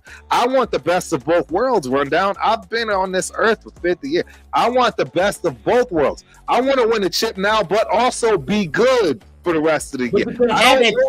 That's not how it works. That's what I'm saying. You're not the way it's been right now, the way we are right now, right? We're trying to build something long term. You can tell they're trying to build something long term. I agree, but that doesn't mean you can't win right now. That doesn't mean they're trying to at least make the play. They have to beat the fucking Chiefs It doesn't have first. to be either or. It don't We gotta gotta beat the Chiefs first. We haven't even done that shit. We can't even do that. We can't even win our own division. So how in the fuck am I gonna expect a Super Bowl jump and we can't even beat our own? We can't even win our own fucking division. I got a question for you. I got a question for you. If you do win your division, can you win a Super Bowl? Sure, you can. So why not try to beat your division? But we have not done it. You talk about history all the time. Give me history in the last 5 years. Who's the last team to beat the Chiefs? Oh my God! Oh shit! Yeah, it's us. It's us. Who's the last team? But guess what? We beat the Chiefs the last time. Took that lap around the stadium, talked all that shit, and we ain't beat them until now. You think that's going to happen? Look, no, but I'm just saying that's how history plays out. You think that ring around the rosy is going to happen again with AP now? But listen, we don't know. Do we know? At the end of the day, it's all a what if. But every time you talk about history, history tells us every time we beat them once, they whoop our ass for 6 consecutive times, and then we beat them another one time. So how can we expect to make a Super Bowl? Hey, see, and this is where it gets interesting because that's your history. That's not the old people's history. The old people's history is we've been whooping the Chiefs' ass, and they just started catching them. See, that's the difference. Come on, bro. All right, you speak on it, Prince, because you you're telling me. So you're telling me at the beginning of the NFL, the Chiefs has always had our number. Oh well, come on, man. The beginning of the NFL. That's what I'm trying to explain to you. You have to look at the history. I've been alive. See, now I have to see. That's why I have to give y'all the history lesson. I have to give y'all the history lesson, and that's what I'm trying to get across to y'all. They're killing us in the overall record, Turf. You know. I agree. I'm in the middle of y'all generation, but now you wild, Turf. No, I'm not wilding, but I agree. No, all I'm trying to say is that there was a point in time where that wasn't the case, and we can get back there. History can repeat itself, but you have to know your history in order to not repeat what you don't want. And again, that's all I'm trying to get across. That's the only point I'm trying to get across. And just like when you were talking to Cromartie yesterday, and he was telling you about how the Chargers smashed us all that time. And the thing is, that was history then. Now we've changed that. Now we've met them. We match them every year. We fixed it. And I'm saying we could do that with KC. 100%. We gotta make it happen. But run down. Keep your head up, brother. I know. You gonna be all right, baby. Look, you see how I put the hood on because Turf is fucking depressing me. As soon as Turf went back and said the history when the league fucking started, I had to put my fucking hood on. There's no way, bro. I ain't gonna lie, he lost me there too. Look, listen. He went back to the 30s. We was talking about the last 5 to 10 years, bro. And the last 5 to 10 years ain't kind, bro. Look, they beat, and this is how bad it gets. They beat our ass with 2 different quarterbacks. Right. With Alex Smith and Patrick Mahomes. You feel what I'm saying? So it's like, I just want us to show, because this is why I say win the division is so important, just for us specifically, right? I know we in the AFC, but for us specifically, it's so important because the Chiefs is just big dog in the NFL anyway. Yes. Right? Like they big dog in the NFL anyway. So it's important to me to win the division because then it shows we're ready. We there. You feel what I'm saying? Like if we can beat them. Hey,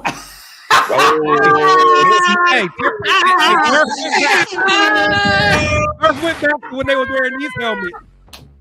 That's what I'm talking about, bro. They was wearing these joints. Yo. He had to put the leather. Oh, you had to put the leather. Back in these days. That's fire, bro. Oh, that's when the field goal post is inside of the end zone. Shout out to the leather head. Yeah, I'm going to get one of those. Shout out to them. Yeah, shout out. Yeah, that's dope. That was dope. No, Shout real out. talk, that was dope. Hey, Turf, I had to get you, dog. You Shout went back out. to the 30s, bro. Look, hey, and for the record, it's my job to push the envelope on my side of the fence. Of course. Do I agree with a lot? Look, I do honestly believe that you have to pay attention to history. History absolutely will repeat itself tenfold. And I mean, pay attention based on that accordingly, right? It can be a good repeating or it can be a bad repeating. It's up to you to pay attention so that it doesn't or does happen accordingly. And that's really what it boils down to. And age will tell you that. You know what I mean? Rundown, trust me, man, I get it. I get frustrated with some people and their ways of thinking as well when it comes to age and elderly, man. But the truth is, dig deep, because there are nuggets and gems you will find, and there's reasons why these people feel the way they do, including myself. And you know, it'll help you as time moves forward. That's so all. Let's go ahead and talk about this. We was already talking about it in the chat. I think this would be good. Then we can start bringing in some of our other people that want to come in. But Chris, I want to start with you, man. Like, because I put it to you like this: in my lifetime, I've seen every other team in our division get us with no Vaseline. I'm gonna tell you that right now. Every other team in my lifetime, I've seen every other team. I get it. In our division, spank us nicely. So I get it. For you, right? Like, what have you seen? Like, how? Like, what kind of factors into how you be thinking? See, the thing is, I think I just realized that everything happens in cycles for the most part, and I just have to live by it because, you know, I remember, you know, like especially like around 99, 98, 2000, so like we was smacking everybody, you know what I'm saying? And I know it's been a while, but we've had our chance. But the thing is, we haven't been able to get our circle back around because multiple factors of bad drafting. We caught Al Davis at the end of his time where I love Al, but he set us back decades with some of his decisions. He really did. So we're just really trying to crawl out of it, honestly. We've had a lot of bad drafting during, you know, even after Davis. You know, I think Reggie McKenzie made some mistakes. You know, we know that Mayock and them made some mistakes. You know, McDaniels did some stuff to set us back. So, I mean, I think right now I feel comfortable with our front office. So I think that we can get back to, we've already kind of evened the score with the Chargers. And I think we're smashing. I mean, honestly, we're smashing the Broncos now. So we kind of we can check them off. And I think we're getting to the point where we're about to check off the Chargers. We just got the king on the hill to beat. And then right. See, but this is why I say it's so different, right? Like with Peyton, when Peyton was at Denver, see, this is what I remember. Peyton at Denver, working on us, whatever the case. But you kind of knew Peyton and them wasn't sustainable long term, right? At some point, Peyton was going to decline. And even that year they won the bowl, like he didn't do much anyway. But with the Chiefs, it's different because, like I told Turf when he was gone, like they've beaten us with two different quarterbacks. Alex Smith, they was winning the division still. They were still winning the division with Alex Smith. But we was beating them though. We was beating them during that time.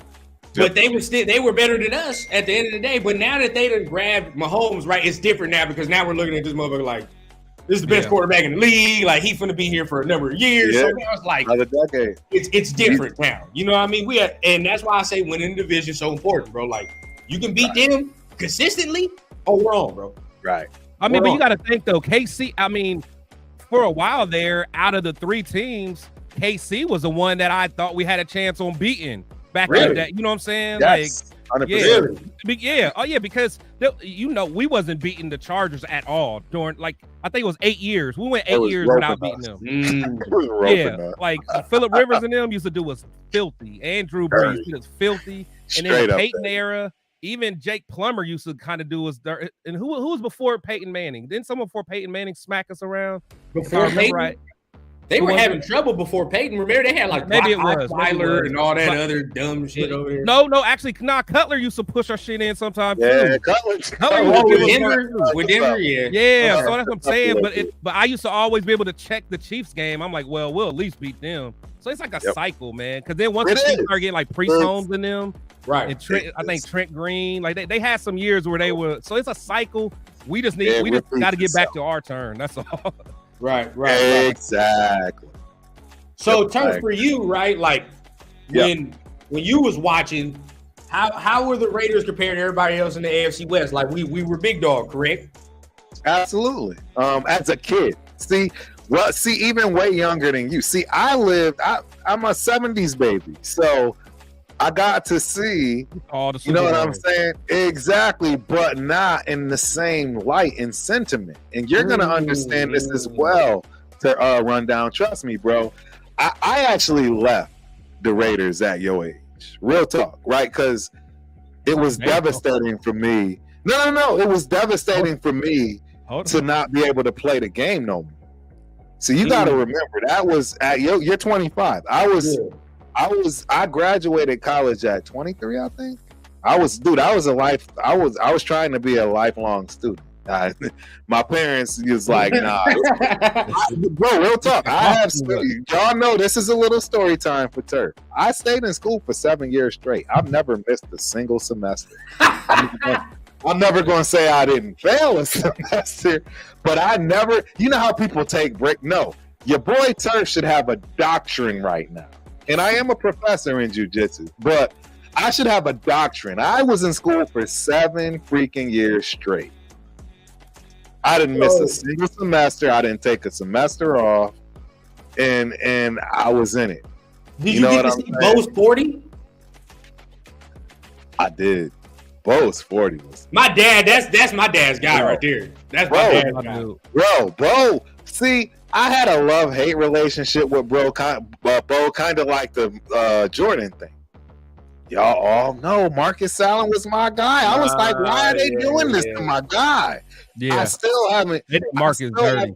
I haven't had the chance to ask him. I can guarantee y'all one day in private, I'm going to ask this man that. And if he tells me he doesn't want to answer it, great. If he tells me he answers it and don't want me to say nothing, great.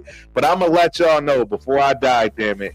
I'm going to figure out what the hell happened there because it pained me. It was kind of dirty. It pained me, bro. It pained me. And then to watch him jumping over the pile with a Kansas City jersey on. So was Marcus before your time, Chris? It was horrible, bro.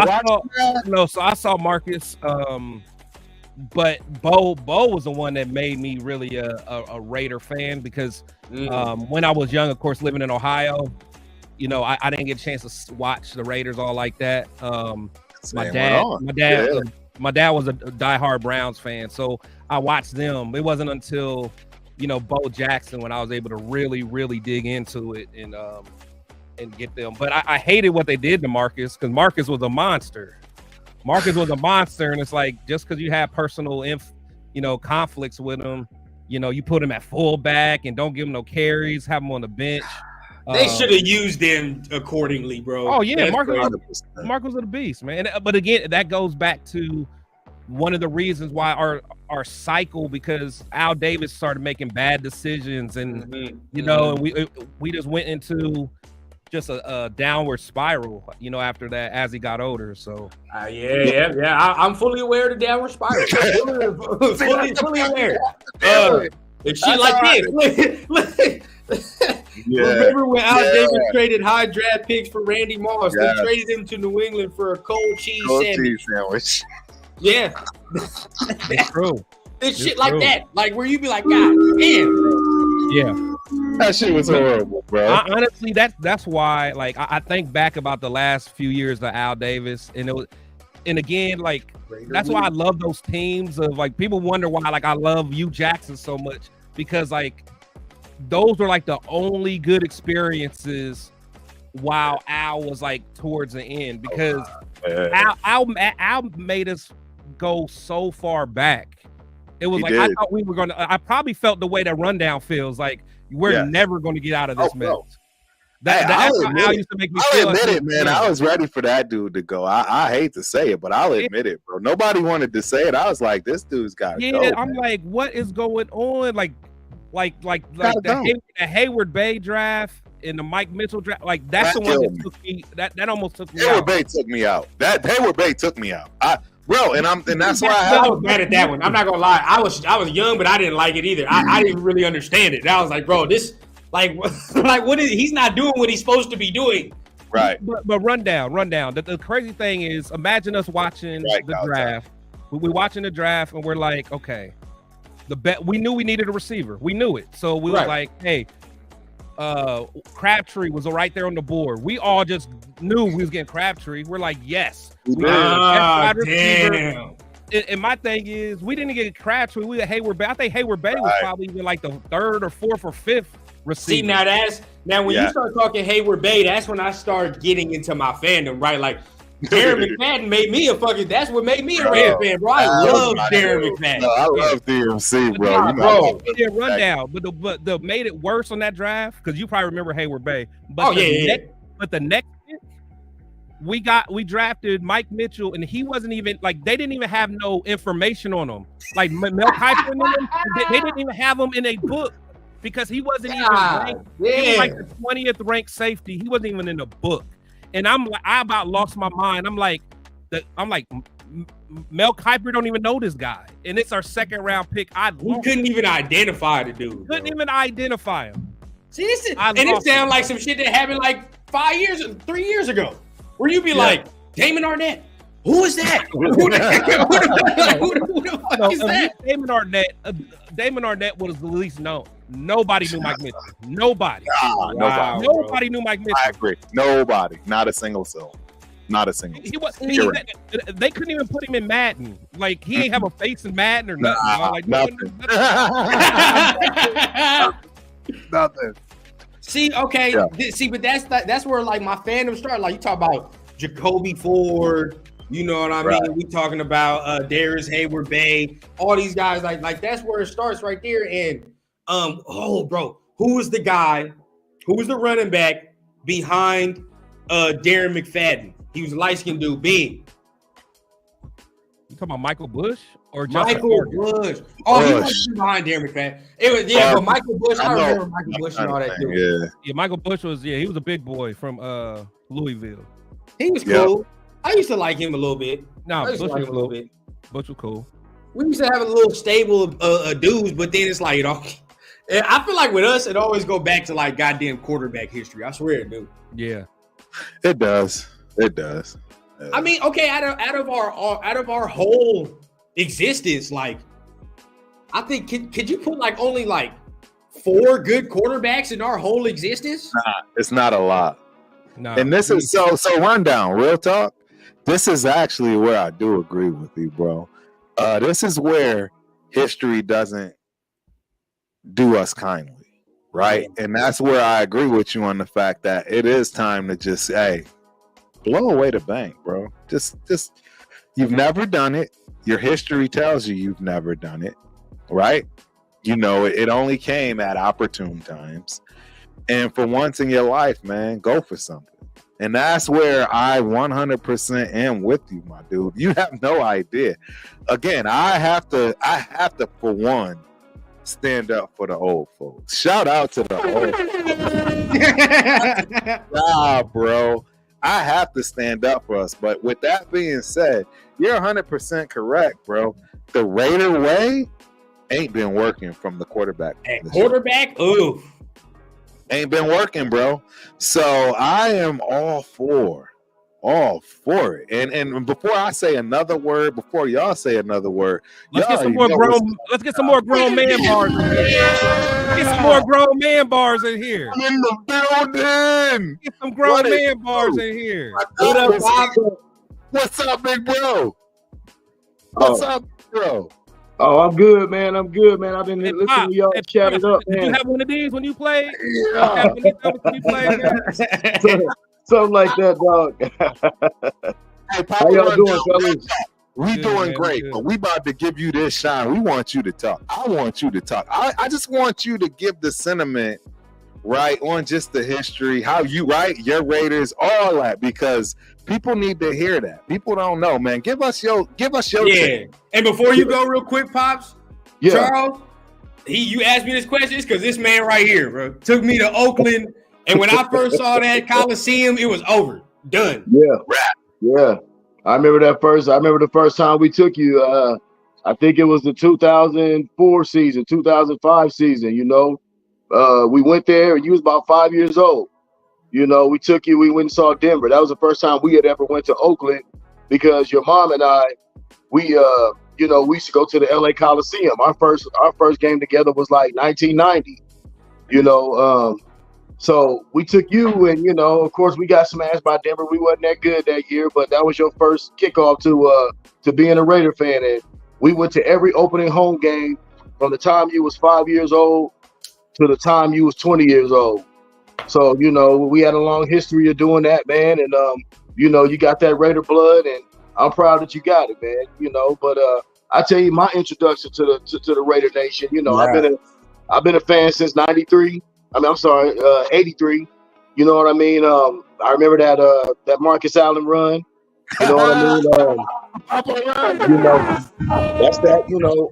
A lot of us got that exact situation. Real talk, ladies and gentlemen. I've met a lot of people between 45 to 55. We all got the same thing. Sorry, Rundown. Keep going. No, it's all good, bro. You know, you're exactly right, man. You know, that was a magical team. You know what I mean? And it was just something about that silver and black.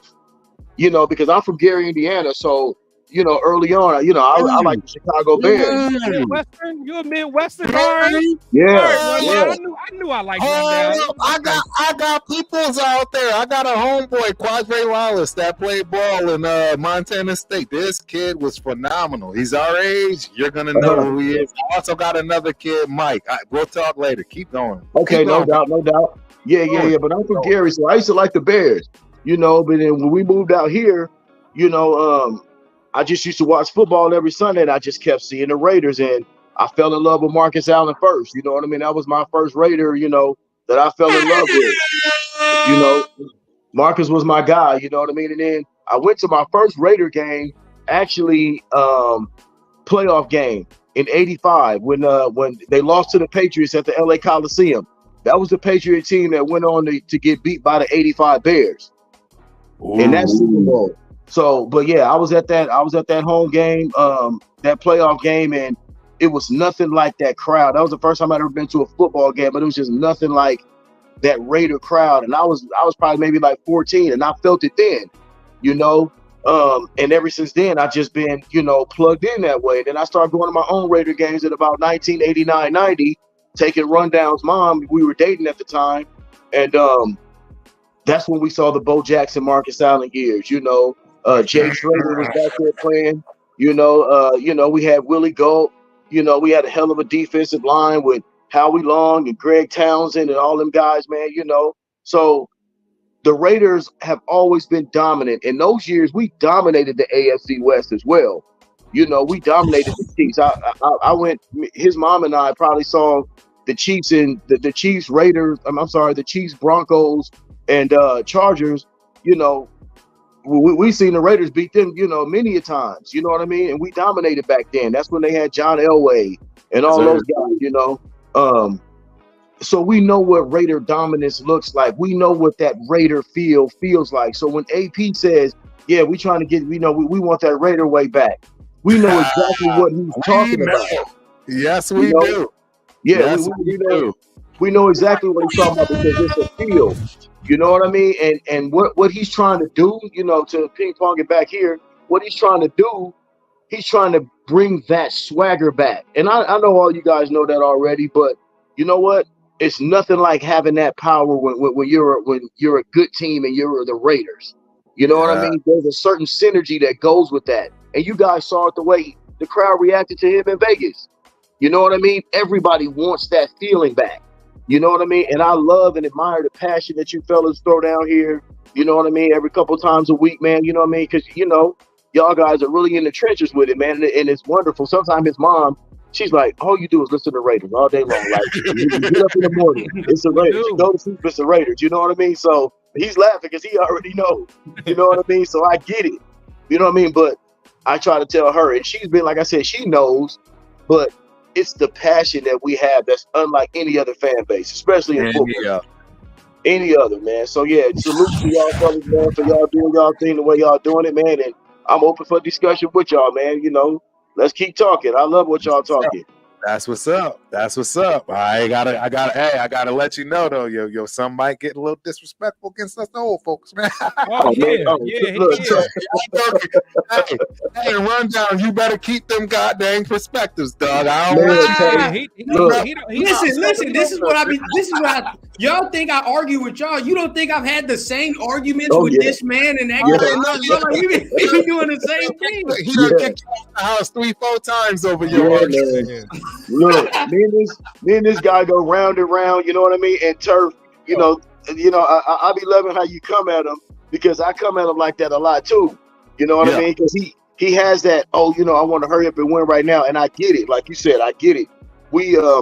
We haven't given this younger generation much to go off of. Right. You know, like when he was younger, you know, but see what I would do with him, you know, even when he played football, you know what I mean? Like I would just always inject. Let me sit you down so you can look at some history real quick. Let me show you why we feel the way we feel about the Raiders. You know what I mean? And it's like I think every older Raider fan that has a younger Raider fan, that's their responsibility. It is. You know, they need to know. They need to know the greats. You know, you gotta start them early, bro. Yeah. You know, and even though I started, you know, even though my Raiderdom really started in '83. Like, man, I go back and look at those 70s Raider teams. It's like I feel like I watched them. You know what I mean? Because I've seen so much history. I've studied up. I've watched complete games. I've watched complete 70s games. You know what I mean? Just to sit up and, you know, and say, okay, I really want to see how they came to be how they are. And you can see it. You can see it. If you go back to the 70s and just sit down and be patient enough to watch a game and don't look for 5 receiver sets and all that craziness. You know what I'm saying? Sometimes just go back and watch the game and watch the essence of the game. And you'll see why people are so dialed in to the Raiders the way they are, especially older people, because we gave it to you guys. Yeah. We gave this to you guys. You know what I'm saying? It's a certain way that the Raiders played even back then. If you're a real football fan and you're a real Raider fan, some of you younger guys can go back there and watch those games and still sit there and be proud. Like, damn, I see why. Them dudes came off the ball. Them dudes played hard. Them dudes played with intimidation. Y'all go back and watch Cliff Branch. Cliff Branch can play today, right now. It's certain guys that you can see. So keep your them up, man. You know what I'm saying? Like we all gonna rock in this together. But I'm gonna tell you what. Let's jump on this real quick, dog, because I was loving the quarterback talk. You know, one thing I want to say is I'm an AOC fan, and I'm gonna be off the I'm an AOC fan. I'm not underestimating this kid, but I really truly believe yes, we do need to bring in a veteran, and we also do need to draft. We need to draft a quarterback. And the way it's looking now, we might not have to give up all that draft capital to go up there and do something like that, because I think AOC could be something that we can really get on in the future. But right now, let's go get a veteran. And I don't mind Russ. I'll be totally honest with you. I don't mind Russ as well, because Russ had a good season last year. Yeah. We're Bronco haters, and you know, my son knows I hate every team in our division with a passion. But I'm going to be real. If you just watch his body of work, look what he did in Buffalo. Look what he did in some of the games that he played in against some good teams. He made plays. And I'm just going to be honest, man. It's like, he plays for the enemy, but the man made plays. And it would make all the sense in the world to grab a guy like him and spend all that bread on getting other guys in here. Yeah. Because if you're not paying a quarterback, even if we're not paying even if we paying a quarterback $20 million, that's a steal. $25 million, that's a steal. But if you paying a guy $2 million, that's what I'm saying. To me, it's a no-brainer. It's a no-brainer. Yeah, are we off the Justin Fields talk? I mean, you know what? He's in Atlanta, bro. He's gone. Yeah, but they've been talking about Kirk Cousins, though. Yeah, I've been hearing Kirk Cousins. They've been talking about Kirk Cousins a lot. Smoke screen and mirrors, bro. I'm in Atlanta. No, hey, look, I'm telling you, that shit is real, bro. They I'm gonna tell you, like look, Kirk. because they're questioning if Justin Fields could run the Ram style offense. That's kind of the question that they're asking with that offensive coordinator that they got over there. So that's why it's kind of a halt on maybe just going to hit Justin real quick, because they kind of want to see if you can put Kirk Cousins with a young nucleus over there. He can elevate them a little bit. They might not necessarily want a younger guy with a young nucleus like that, because they might need some veteran leadership for that position. Yeah. So Kirk Cousins is real in Atlanta. That could be a possibility. And if that happens, then, Justin Fields, I would not mind taking a flyer on that kid either. I think there's some things he could do. How you feel, Chris? How you feel about Justin if we was to grab Justin? I ain't gonna lie. I'd rather have Russ. But if we got Justin, really? Justin? I'd rather have Russ. I mean, because to me, it's the money. It's the money aspect. Well, that's it. But you don't have to pay Justin anything this year. Yeah. You don't have to pay him this year either. Yeah, but the thing is, you gonna pay him more than you paying Russ. You paying him more than you paying Russ. Decision on Justin though. That's the thing, because now if Justin has a decent year, we might have to overpay him. You're gonna have to pay him, yeah, regardless. Right, you know what I'm saying? That's you're gonna have to pay him regardless. So you gotta make a quick decision. Like I don't want to be in that position where he does just enough to like entice us. And right. Kind of like what Carr did. Kind of like what Carr did. Carr had just a good enough season right before the contract year, and then we cashed the boy out, and then we stuck. Well, I always say the problem with Carr is like you paid him to be a top 10 quarterback, and he never was that. So then that's the problem there. You know what I mean? Like, so with Justin, now it's like, are you gonna like? Well, then the price tag on the quarterbacks is so damn high. It don't matter what he is. Like, but listen, guys, listen. If I'm not mistaken, Justin Fields is maybe like 6 months older than some of these guys that's coming out. You know what I'm saying? That is true. So younger than some of them, I think. Here's another thing. Okay, Justin might have a few little things to prove, but also he's already proved that he's an NFL caliber playmaker at a high level. And here's another thing. Now we all talk about. I know high level though. I don't know if we're gonna say high level yet. A playmaker, yeah. That's what I'm saying. He's a high level playmaker. Okay, he's a high level playmaker. Yeah. You know, we watched some because my son and I watched some of those things last year because we kind of dialed in on them, and you know we were just really paying attention because my brother's a big Bears fan, so we kind of watch, and so I'm like, dude, this kid can make plays.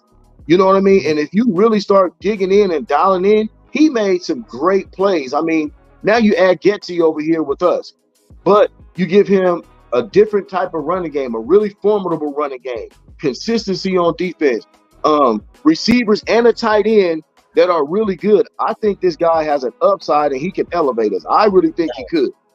Yeah. You know, I wouldn't be opposed to taking a flyer on a kid like that because he's proven he can make plays in the NFL. Right. Yeah. I mean, Turf, would you be okay with Justin? I would 100% be okay with Justin. I just don't think he's coming anywhere close. I think he's going home, and I'm just gonna keep it 100. You know, see, I remember being that little boy. I remember being that kid going to college, right, and really trying to figure out I'm a rep for my city, all that good stuff. So when you got a chance to go home, it's just different, bro. Yeah. I don't know. It's just different, bro. And I get it. I'll take damn near nothing to go home, bro. But look, though, one thing we got to realize about the Falcons, and I know this because just being here in Ohio, the Falcons are going to go get whoever they want. Like, if they really want Justin, they're going to get them because if y'all remember, the Browns stole Watson from them right underneath them. Like Watson was supposed to go to Falcons. The ink was about to be dry, and then the Browns overbid them. I guarantee the Falcons will not let this happen again. If they want Justin, they're gonna pay the bag and they're gonna wrap that up quickly. They ain't gonna play no games like last time. And I think if they do want Cousins, so whoever they really want, they're getting. I guarantee that they're gonna write the check. Can I give y'all a scenario real quick? Because I'm watching some, and it's for YouTube by everybody. So this is what would really piss me off, and I want to know if it would make y'all mad. because we know we're not the only quarterback needy team that's in this draft. But there are other teams that are a little bit higher that are not in quarterback range. Say if Minnesota pulls off a trade to move up or to get a quarterback, or whatever, they're in the same damn position we are. So if they can do it, why can't we do it? And honestly, I think we have a better roster than they do, right? So then it's 100%. Okay, if we do it, that's more of a win now. Let's go do our thing move. But how would that make you feel like if Minnesota pulled off something like that, or some other team behind us pulled off something? I'm not going to be happy with that. See, the problem is everybody can only give up the same thing. You can only go back 3 years, right? That's right. Yeah, so you can only give up 1, 2, 1, 2, 1, 2. That's the best you're going to do. Mm-hmm. I thought you can go back further than that now. Mm-hmm. No, you can't give up no 4. No, hell no. Give up 4. No, you can only give up 3. Yeah, you can give up 3. So I mean, in my opinion, to get to 1, you're gonna need 1, 2, 1, 2, 1, 2. Yeah, that's what it's gonna be. No doubt. Right now, the Bears are holding the key, man, and then the dominoes will fall. I don't think we have a shot. I honestly don't think we have a shot because the top. Yeah, it's so many teams that are desperate for quarterbacks, and it's like if you got wild card teams like the Giants, you don't know, like it's certain teams that you don't think might pick a quarterback like the Giants that'll sneak in there and fuck everything up. They like JJ, I've heard. Yeah, you know what I mean. So there's a lot of dominoes that's gonna fall. I figure, I don't know. Right now, I'm thinking that we need to go ahead and see if we could try to get either Russ. Try to get either to Justin. I'm not really big on Cousins. I'm not big on Cousins. I don't want a older quarterback coming off an Achilles that wasn't mobile to begin with. I'm not giving him that kind of bread. Yeah, you might as well give AOC a shake if you're gonna go. Yeah, exactly. That's a fact. Yeah, that's a fact. Exactly. Yeah, I agree with that. And then after that, on the back end, once I find that veteran that I want to kind of hitch my wagon to, because like they've been saying. And I don't think Antonio Pierce is a bullshitter. He's high on AOC. Yeah, I think the building might be high on AOC, and they're not letting on as much as we think. Bro, and I'm just gonna be honest. Hey, man, the kid has it blink. Yes, and look, listen. I know you younger fans. We want the shiny new toy. We want that motherfucker. You know what I'm saying? That's we want that Bugatti. We want that nasty Lambo. You know what I'm saying? But I'm trying to tell you, man. You know, when you see a kid and there's traits that you look at, I saw traits in there. I saw the traits. You know, so I'm gonna be real with that. So that's an ace in the hole for us. I think they're looking at it as an ace in the hole. They're gonna try to do their due diligence, but you might not have to give up the farm for that. You just might not have to. You find a veteran that's gonna push AOC, give him the comp. And then we can say on the back end, let's try to see if we can finagle for a Penix or Spencer Rattler or somebody like that without having to give up everything that we need to give up. Because if we keep our draft picks, man, we already got a nice defense. All we doing is stacking, dude. Byron Murphy the second. I'm loving Byron Murphy the second. You know what I mean? I get scared though, and I interject to say this: there's a possibility that Denver is going to have either JJ McCarthy. Okay, we'll probably be cool with that. But Bo Nix, I definitely be cool with that. I don't give a damn if they get Bo Nix. Hey, bro, I'll tell you like this. If they get Penix, then I'm like, oh shit. Now I'm scared. I'll tell you like this. Kansas City's got Patrick Mahomes. Damn what Denver trying to do we don't know nothing about. You're never going to get any of those guys. Exactly. Yeah, the Chargers got Justin Herbert. So we already know it's good quarterbacks in our division. So we're not gonna worry about what Denver gonna do if they want to get one of them dudes. Let them get them. They still, guess what? We'll have the defense that'll be able to. If we think we're gonna build a defense that's gonna get with Patrick Mahomes, then why the hell are they not gonna get with everybody else? Right. So that's how we feel, right? If we know our defense is gonna be like that because we already seen it, and we start adding pieces. Y'all been talking about a Christian Wilkerson and all these D tackles and all these things that we can do. Leonard Williams. Shit, we getting after anybody. Right. You know what I'm saying? So that part of it, I'm not even tripping on. You know what I mean? But the thing is, let's just don't underestimate what we already got in house. And if you keep them draft picks the way you can keep them draft picks, we gonna add on and be monsters, dog, because they already trying to build an attitude. You know what I mean? Some of these dudes that they want to bring in the draft, dog, I think that this is going to be a good draft for us. Great. I really do. I just feel like see, okay, look, I just feel like there's an attitude coming. I agree with this. I mean, when I just think there are so many suspect holes right now that I mean, I know that we ended the season well, but then now we need these guys to continue to ascend. Like I said, Kuntz, he's got to continue his ascension, right? Like we need Tyree to continue, regardless of however you feel about Tyree Wilson. There is no ifs, ands, or buts. No, this dude needs to get better. It's no ifs, ands, or buts. It has to. You know what I mean? Like other Jacorian Bennett, and these are pieces. I'm speaking strictly defense right now. Jacorian Bennett, he needs to continue to ascend. I know Merrick had a good season, but he got to stack that right again. You know what I mean? Like there are certain guys that have to stack the seasons they've had. But at the end of the day, it's like that's all I'm saying. But guess what, dude? All those guys that you just named, outside of Jacorian Bennett, pretty much you need to throw a Tyree Wilson in there as well. Those guys, they're all trending in the right direction. Correct. First of all, look at Merrick. Well, he's one of the guys you just mentioned. They've been in the same system for 2 years, and you're starting to see the results. And that's they're comfortable. They're comfortable with the scheme. They're comfortable with the D coordinator. And from what I gather, we brought in some dogs as assistant coaches on that defensive side too. Patience. You know what I mean? So, you know, so I just feel like we're all trending. Everybody's trending in the right direction. They already been talking about how Malcolm Kuntz, Tyree Wilson, and their dudes is already in the building.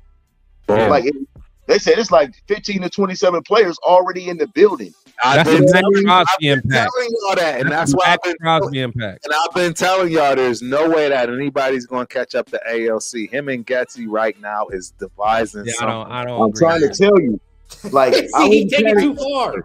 Yeah, don't even down.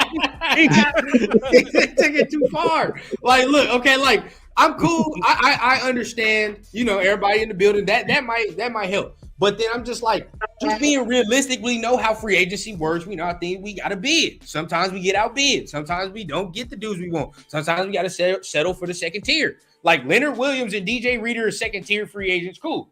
That's fine. But at the end of the day, it's like we have to try to plug these holes, and we might not be able to plug them with all the type of free agents. We be talking these holes, bro. I'm sorry. Okay. I think we need to talk. Okay, so what holes? I don't think what holes? Thank you, Papa Rundown. Look, if we don't get a guard, if we don't figure out the guard spot. Listen, if Andre James leaves, right, that's potentially 3 offensive linemen that we got to figure out: guard, center, right tackle. Okay, and without those, obviously we're trash. Now you go to Illuminor staying. I think Illuminor staying. I think but then now you still got to. And if you slide Dylan Parham to center, now you got to get 2 new guards. There's still 2 spots on the offensive line that need to be solved. Regardless. Question for you guys. Here's a name. I think I mentioned it to my son the other day, but we do have a 6'9" right tackle named Dalton Wagner. We haven't heard it, you know, you just never know, because I saw some things in preseason. I think they kind of stashed that kid last year. I think that they threw the injury thing out there, let him develop so he couldn't get post off the practice squad. But you never know. Like I said, it's things in-house that we don't talk about that could come to fruition. Just like who's going to have more of a prominent role. I know I'm jumping around, but I'm just giving you kind of an example. Like, look at the Isaiah Palmao kid. He's been stashed around for a little bit. I think this year you're going to see him be a part of this defense. He'll be a part of this defense in a certain way. Same thing with Dalton Wagner. Sometimes you got things in-house that you're not really focusing on. You know, you could – what if Dalton Wagner ascends and you could sign Illuminor and put him at guard? I've always wanted to do that. I said that. Yeah, it works out. So, like, Thayer, like, are we cool? I like Thayer. I've always said I like Thayer, though. Like, I feel like Thayer could start if he needed to. He still needs to develop more, though.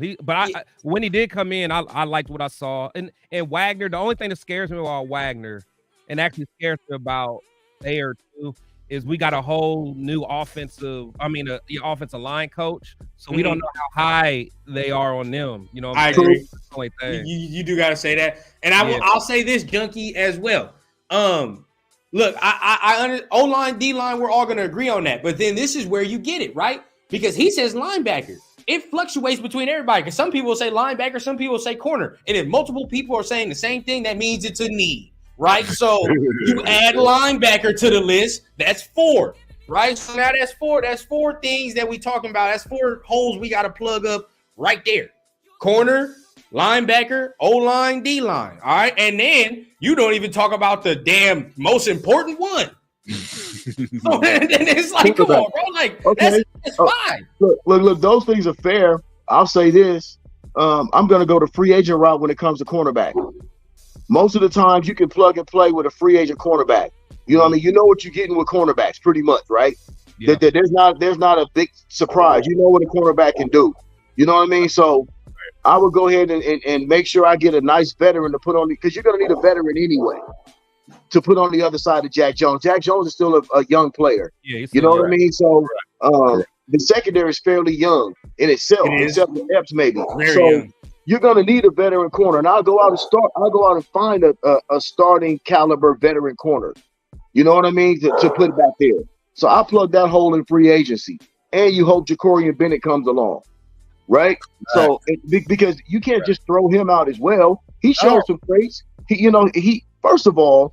That's the second hardest position to play in football. Listen, man, and sometimes the youngsters, they kill me, man, because like if a dude just don't show up and start killing it off the rip, everybody get rid of him, he's the bust. I'm like, come on, but then see, that's different for other people. There are certain times though where sometimes you got to take heed and be like, okay, well, I'm seeing a certain trend with this where I don't think it's good, and you can correct me if I'm wrong. Watch this.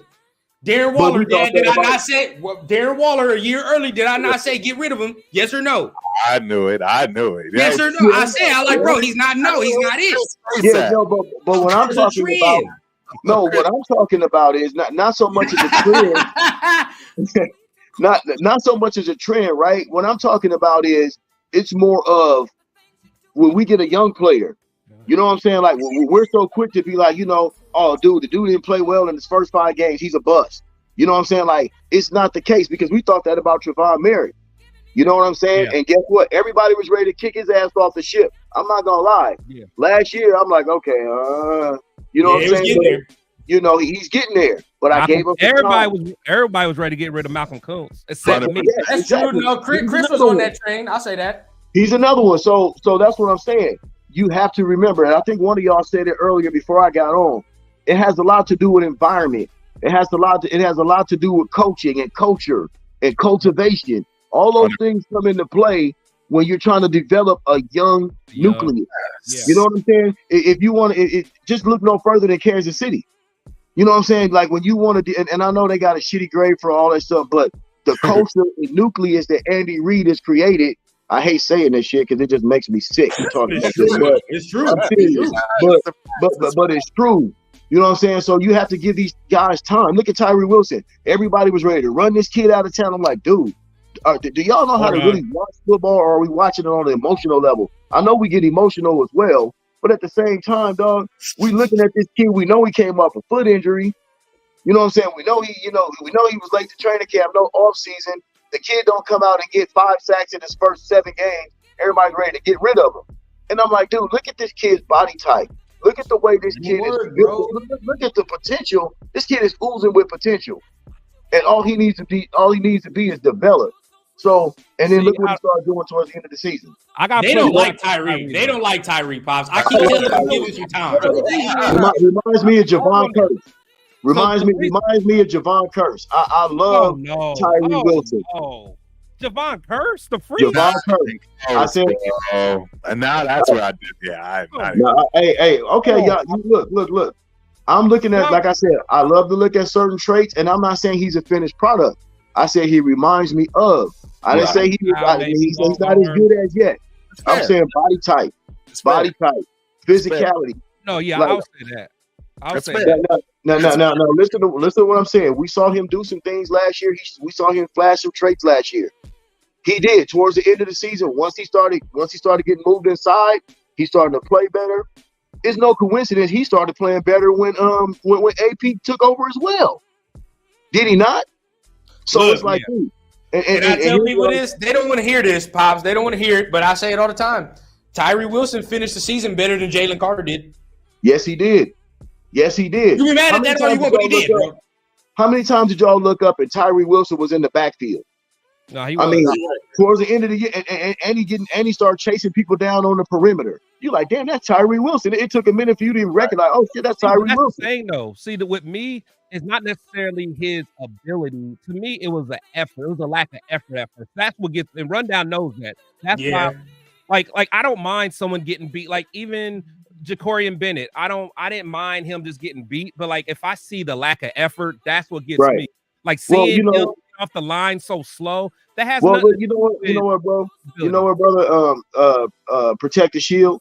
I'm gonna call you PTS, dog. That's pretty cool though. but Protect the Shield. I wouldn't even say with him it was a lack of effort. I would just say he was trying to think his way through what he was trying to do. Because like you said that too earlier. Second half of the season, now dude's kind of flying around because shit done slowed down for him. They done moved him around. You know, Patrick Graham was like, okay, I ain't got McDaniels on my neck with that bullshit. Now I can get out here and do things that I want to do. Like y'all need to be excited about a kid like that. We worry, like we're so ready to get some D tackles and stuff. Not saying we don't need it, but once again, don't take your eye off of what we got in house because that kid is gonna be a monster. You trusted what they already said he's gonna be with Max for the rest of the year. What's that gonna do? Yeah. You feel me? So y'all be excited about the stuff we got in house too, dog. And that's what it goes back to my point of saying that we might not have to give up the farm and we can add more. Probably. I agree. See, and that's where me, right? So that's where me, Papa, that's where me and Son go bad because I agree. I don't think we need this. Oh, this is Mr. Impatient right here. This is Mr. Impatient. Mr. Impatient, bro. Oh, yeah. I didn't mean to. I wasn't the boo, but no, I agree. Rundown, no, man. Bro, Rundown is my guy. Just for the record, if y'all did not. Yeah, man. Y'all got great chemistry, man. I'll be peeping y'all out when I'm at work, man. Y'all got great chemistry. You know what I mean? I love how y'all get down. I am going to defend him till the ends of the earth. But at the same time, God damn it, I'm going to scold him and put him through the fire. There you go, dog. You got to. But you know what? You know, the good thing about this show that I've been watching is that, you know what? All those opinions are needed because all of this, everything that we all saying is true. Yeah. And that's the beautiful part about y'all show is that, you know, they're so passionate about the Raiders, but the greater good is they just want to see everybody. They just want to see this team win. That's it. We just want to win.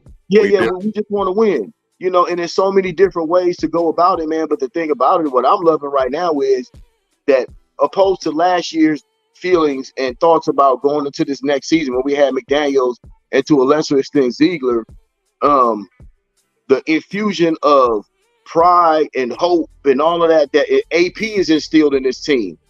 You know, now look how gassed up we are. The season ain't ended for us. You know what I mean? But the season haven't even ended for us, but we so excited about every single move or every single interview or whatever the case may be with the Raiders right now because the energy's at an all-time high. You know what I mean? And that's because of AP and what we saw him do. You know what I mean? So right now, bro, the sky's the limit for us, dog. I think this energy that the fans are carrying is permeating onto the team. Yeah. I really think that we're building something special here. And I know I know you gussed about Houston earlier. You know what I'm saying? And they got some juice. When you got a good quarterback, you always gonna have some juice. But I don't think none of that has the energy of what we building here, dog. I really don't. You know. And before we continue, I'm gonna bring my other guy in here, Leo. What's the deal? Real quick. Okay, now that we all here, I'm gonna moderate. We're gonna let everybody have their little time, let it go. Yeah. But before I do that, you saw my guy Space B said, you know, you gotta fix that. Chris, what's up with you, man? You got a toxic chat. you got a toxic chat. What happened? I don't know. It's my chat. I ain't even been in my chat. I bet you Angelo Rough and Feathers in there, dog. Oh, I'm about to say, my boy got all type of disagreements and toxicity in there. Yeah. let me go in there. That's a good thing. Shout out to Protect the Shield, baby. Max is probably jumping over there. Protect the Shield hey, I want y'all to know something, man. Protect the Shield is real. It's probably jumping. I seen this man in action at a game, bro. Don't mess with. Oh man, I seen the man in action over a weekend. You don't mess with him, bro. You better come ready when you go kick it with Chris. Okay. Now that Leo in here, I do want to ask y'all an important question. Oh, I'm glad. I like this layout. I want to ask y'all an important question pertaining to Raiders news, right? Like, so now we're talking about all that. Before we go, shout out to everybody in the chat. Much love, bro. Hit the like, hit the subscribe button. You see everybody. You see the names right here, bro. We're going to keep giving you that fire content. Hit the like, hit the subscribe button on everybody's channel. Y'all know what time it is. But then we're going to start with Turf, then Leo, then Pops, then Chris. But Josh Jacobs. All right, now the news a couple days ago was that instead of looking for a long-term deal, Jacobs now might be looking at a 1-year deal. Okay, he might be willing to take a 1-year deal. Now, still on the lines. Where are you guys at in the situation? Now, Turf, I pretty much know where you at, but go ahead and let the chat know. Like, where are you at in this Josh situation? 7.5. I might give him 8. But that's a lot, and that's going to be on incentives. Real talk. I might give him 8, but a lot of that would be on incentives, and then that's how that would be rectified. You know, if you really want, hey, I'll give you 6 guaranteed. I'll give you 6 guaranteed for the year. 6? Yeah. You're going to come into camp. You're going to do the things I expect. And I'll give you that 6 for the year. But look, y'all, I want y'all to understand something. You are talking to one of the running backs that came from a cloth that's been cut from the old school. I was that dude, put my head down. Ain't nobody wanted to deal with me. Like, you talking to a running back, bro. You talking to a running back, and it pains me and hurts me to say it. But bottom line, I can't pay this man what he thinks. I can't pay him. I can't pay him what he thinks. I can go get 2-3 of you in the draft, let alone in free agency. And that's polarizing. Before you go, Leo, I want to point out to everybody in the chat, get a little tidbit of information. Out of all of Josh Jacobs' seasons with the Raiders, he has only had 1 full healthy season since he has been in the NFL. So that is not, and that's facts. He's only had 1 full healthy season since being in the NFL. Now, Leo, where are you at on the Josh Jacobs scenario? You know what, bro? When it comes to Josh and running backs, to me, they're one of the most undervalued positions because you get production from other teams with smaller backs, right? And that's cool. You get production from them. But also when you take into consideration when there's 1 prime back, they get injured more often because they're the ones carrying all the load. Right. My whole thing with the running back is this, bro. Pacheco's cool. You pay him less, whatever. But teams don't go to Kansas City and focus on stopping Pacheco. Your focus is stopping Mahomes. Pacheco is just a thing that comes with it. He gets free because you're more worried about it. When you play the Raiders, what's the one thing other teams want to stop? They want to stop the run. They got to stop. They focus on that. We lose that. Teams can come in like, what do we got to stop now? It changes the focus. But I know the financials are out there. They're different. Long-term, short-term. We can draft Corum. We draft Corum. He comes out. This, and that. But you got to remember, draft is draft. It's hit and miss. Yeah. Come on, like a dude. That don't mean he's gonna come out here. I remember loving Todd Gurley to death coming out of college. To me, Todd Gurley was gonna be the shit. And then what ended up happening to Todd Gurley? Right. So it's just the thing that you either and when you have someone already, to me, it's like, damn, we have this dude. If he's willing to stay here and we don't gotta pay him no 14, 15 McCaffrey money, then let's make some shit out so we can still keep him and keep our premier back and keep building up that backfield. Okay. I see. Okay, Pops, where you at on the Josh Jacobs? All right, check it. You know, first of all, I'm gonna go the route of, remember what AP said. AP was like, man, we get Josh back, we got that two-headed monster. You know what I mean? So that's one. Because Zeus is coming. It's not like he's gonna be diminishing any. You know what I'm saying? So but what I'm gonna do, but what I'm gonna do with Jacobs, I'm gonna see if I can get him a 2-year deal, and I'll pay him $9 million. I give him a $9 million signing bonus, because one thing that I'm listening to, because I listen to the coaches too, dog. You gotta listen to what they're saying. They're giving you their mindset. What they're saying is, what AP was saying is, this dude is one of our guys in the locker room. It's not just about your dollars and cents all the time, and it's not just about this contract and that. It's about how this shit melds and fits in the locker room where it counts, right? And he's one of those guys. And if you look at him, here's another thing about him, man. His pass protection is killer. He's another dude. You know what I'm saying? Like, it's certain things that you got to look at, man. I know, you know, and I'm like Turf, dog. I salute you with that, dog. I come from that stable of running backs where, when we out there, we outside, we imitate. I'm Walter Payton. I'm Tony Dorsett. I'm this. I'm that. You know what I'm saying? I mean, like when running backs were running backs, real running backs, like when they were the second most important position on the damn team behind the quarterback sometimes.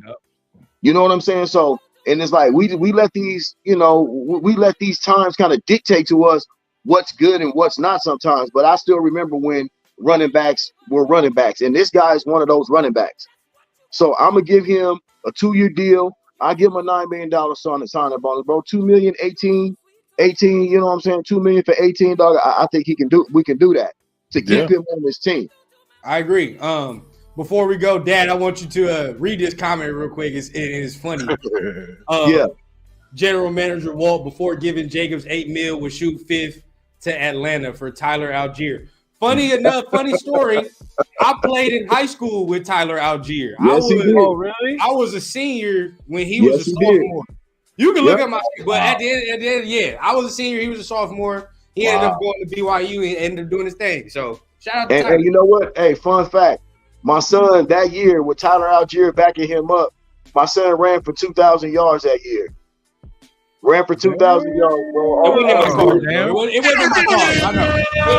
It's sad. Me and my dad be talking about it wasn't in my cars though. We gonna make this work. It is weird, but shout out to Algier. But it was fun. Shout out to Algier, man. Much love. Shout out to Algier for sure. But definitely, all right, Chris, where you at? I know Jacobs is your guy, man. So where you at? Nah, I'm kind of like Pops, man. It's like to me, it's more than just us looking at what he does on the field, man. It's his impact in the locker room as well. Because you got to realize, I mean, Jacobs was a guy that the players decided, hey, for some reason he's not a captain this year. Mid-season, we all voted. We want him to be a captain. Like that's the kind of stuff that we got to remember, man. Like he has an effect on the team. Like Jacobs got a dog mentality. He may not be super rah-rah and stuff like that, but you don't want those type of players to leave out of your locker room. If you got to pay an extra $1 or $2 million to keep that around, you do it. You do it. Like you don't let a $1 or $2 million lose that kind of leadership, and that's what kills me, because when everyone is talking, I won't give them anything past $9 million or anything past, like they put this line in the sand. And it's like, come on, man, like his leadership is invaluable, man. And that's where I'm at. Okay. No, that was a great point. That was a great point. Hey, real quick, before we move any further, I have to bring my guy to the what up, Rafa? in the building. What up, Rafa? Okay, Rafa, I want to get your opinion on the Jacobs, and then I just got some news about Jimmy Garoppolo that's gonna help us help the Raiders in the money talks. But go ahead, Rafa, what's the deal, man? How you feel about Josh Jacobs and his return? Oh man, the Buffalo Josh Jacobs. I mean, is it worth it at the buyer right now? I mean, if they're not guaranteed to like a playoff spot for like a buy-in or anything, I mean, for that case of Josh Jacobs, I mean, they shouldn't know that it has to go for the money. because I could have expected, because after seeing Zeus finish off of the season, I mean, it's everybody that needs something that a car like an insurance, but it probably worked well with a little white, but still wasn't enough. I mean, after seeing Zeus ending the season, Josh Jacobs doesn't have much leverage. I hope it's going to stay for another team. I hope it's going to stay for one. But if he wants like a big money contract, which one would he? I say he'll let him walk. Because I rather draft him like compared to running backs and second big contracts are a big gamble. But in some point has a very much interesting idea. But the question is, who's gonna be like to budge at all for the running back? Because I know the situation for the running back is very like interesting, but also it's gonna be like denial. But if we gotta gamble about drafting the running back because he doesn't have like a letting him walk. But I will say, let him walk, drafting a running back who interested about for the speed, the mobility, and of course the aggression of the frame. So I will hope we're gonna draft the running back to help him out with Zeus. What's too much though? Listen. Money We're for you? preaching culture, and we're preaching keeping our own. Yeah. Those are messages. Say it again. Those are messages that's being said. Those are the messages that's being out there. That's being put out there. We talking about keeping our own, and we talking about culture. You know what I mean? So you guys have to put that in mind. Once again, you know, it's just not about always the hardline money, like my man PTS said. It's not just about the hardline money all the time. It's also about what you're doing in that locker room, the leadership. Sometimes that's worth $1 to $2 million, fellas. It's worth And that's $1 what I to like $2 million. what Telesco said that too. When they asked him about the money, he's like, we also got to sign our guys before we He bring did all put these emphasis other on people that. first. He did put He did emphasis. put huge emphasis on that. And And guess what, fellas? Here's another thing. We got plenty of bread. We got plenty of bread. Okay, so speaking of that, before we continue, this is why I wanted to go ahead and bring this up so it meshes into our conversation. Now, it says the Raiders are expected to cut Jimmy Garoppolo in the very near future. His suspension has now voided his $11.25 million in guaranteed money.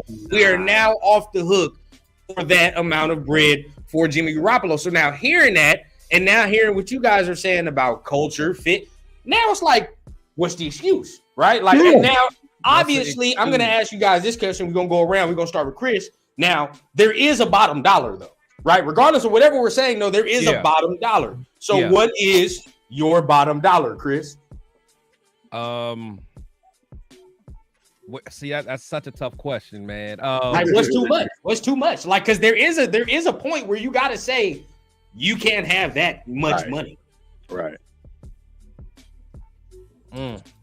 See, I ain't gonna lie because I'm not playing with my money. You know what I'm saying? Right. I'm like, I'll give whatever the dude want. But we go hypotheticals, right? Because at the end of the day, I like to give perspective of like this. Like, I know people like, oh, it's Mark Davis money, bro. Okay, check it. Keep in mind that the franchise tag for a running back this year is 14 mil. That's too much. Keep that in mind. That's too much. That's too much. I'm saying, like, that's way too much. I am going to say, and I'm gonna stay true to what I said last year. Okay. I'm gonna give him 12. I'm gonna give him 12. Well, damn. Sorry, bro. I'll give him 12. Damn. Oh my god. Because the reason is like, why can't we? Because we know we're going to have, and again, what I always say last year, we kept Brandon Bolden around for $2 million. Like get rid of scrubs like that and give it to your leaders, man. So chat, where are you on? Like chat, I want y'all to respond as well. Get y'all in there. What is your bottom dollar for Jacobs, man? Like, so right now, Chris PTS, he says 12. That's where he's at right now. Now, Turf, what's the bottom dollar? Chat lives matter first and foremost. Factual. Lives matter. So y'all better please put y'all's perspectives and points in there. There's no way on the planet I'm paying him $12 million. There's no way. There's no way. Especially based on last year. Only way I'm based on last year. Exactly. The only way I'm paying $12 million is if this man decides to be a coach for the next decade. After the fact, and He's gonna be obligated to do something he don't want to do. I'm just not doing it. Look, real talk. Let's be honest here, ladies and gentlemen. And I'm giving myself this podium. Real talk. To a running back. I'm just telling y'all, it's just not the position anymore right now. They're a dime a dozen. You got guys that cut on pavement, grass, turf, whatever you want to think about, any which way till Sunday. I see it every which way on any sport, and it's just over. That talent is no longer really, honestly, a talent. See, I said it. It's not even really a talent. It's just a natural ability that you've gained based on being in your environment. This day and age, a running back, you have to be at every position, in my opinion. I put it there. Wait a minute. Hey, he might have just said something. Bro. Running back, every position, and I didn't say offensively. Every position. We've all been talking about how nimble these guys, 300 pounds running around. I'm letting y'all know something, man. This thing done changed, and the running back position is a wrap. It's a wrap. Don't get me wrong. It's absolutely essential, necessary, and you will have them just like you will special teams players. But that's about what it amounts to. But you know what I'm kind of feeling, honestly. You might drop the bar. Look, but what I'm kind of feeling, honestly, is that as much as I want him to stay, I think another team might offer him something that we're not going to match. Max. I kind of, that's really what he I'm might thinking. stay home. He might stay home. He might give us a hometown discount. I agree with that. Yes, I think. But I'm saying, like, okay, but what if Baltimore comes up to him because they can do this and be like, hey, bro, 13 mil. Come on now. Like, what are you doing? At that point, I'm like, oh, yeah, I can't match that. But if we're saying that nobody's going to pay running backs, why is Baltimore going to give them 13? Because they can do it. Nobody's paying running backs. And that's true. We're not in the position. Yeah, that's a good point, dog. Nobody's paying running backs like that. I don't see nobody getting 13 mil. Stafford getting paid that bread. They ain't giving running back 7 mil, bro. Okay, look. Before we continue, right? All right. I want to get Leo. Go ahead. What's the bottom dollar? I see everybody going. Yeah, we gotta run.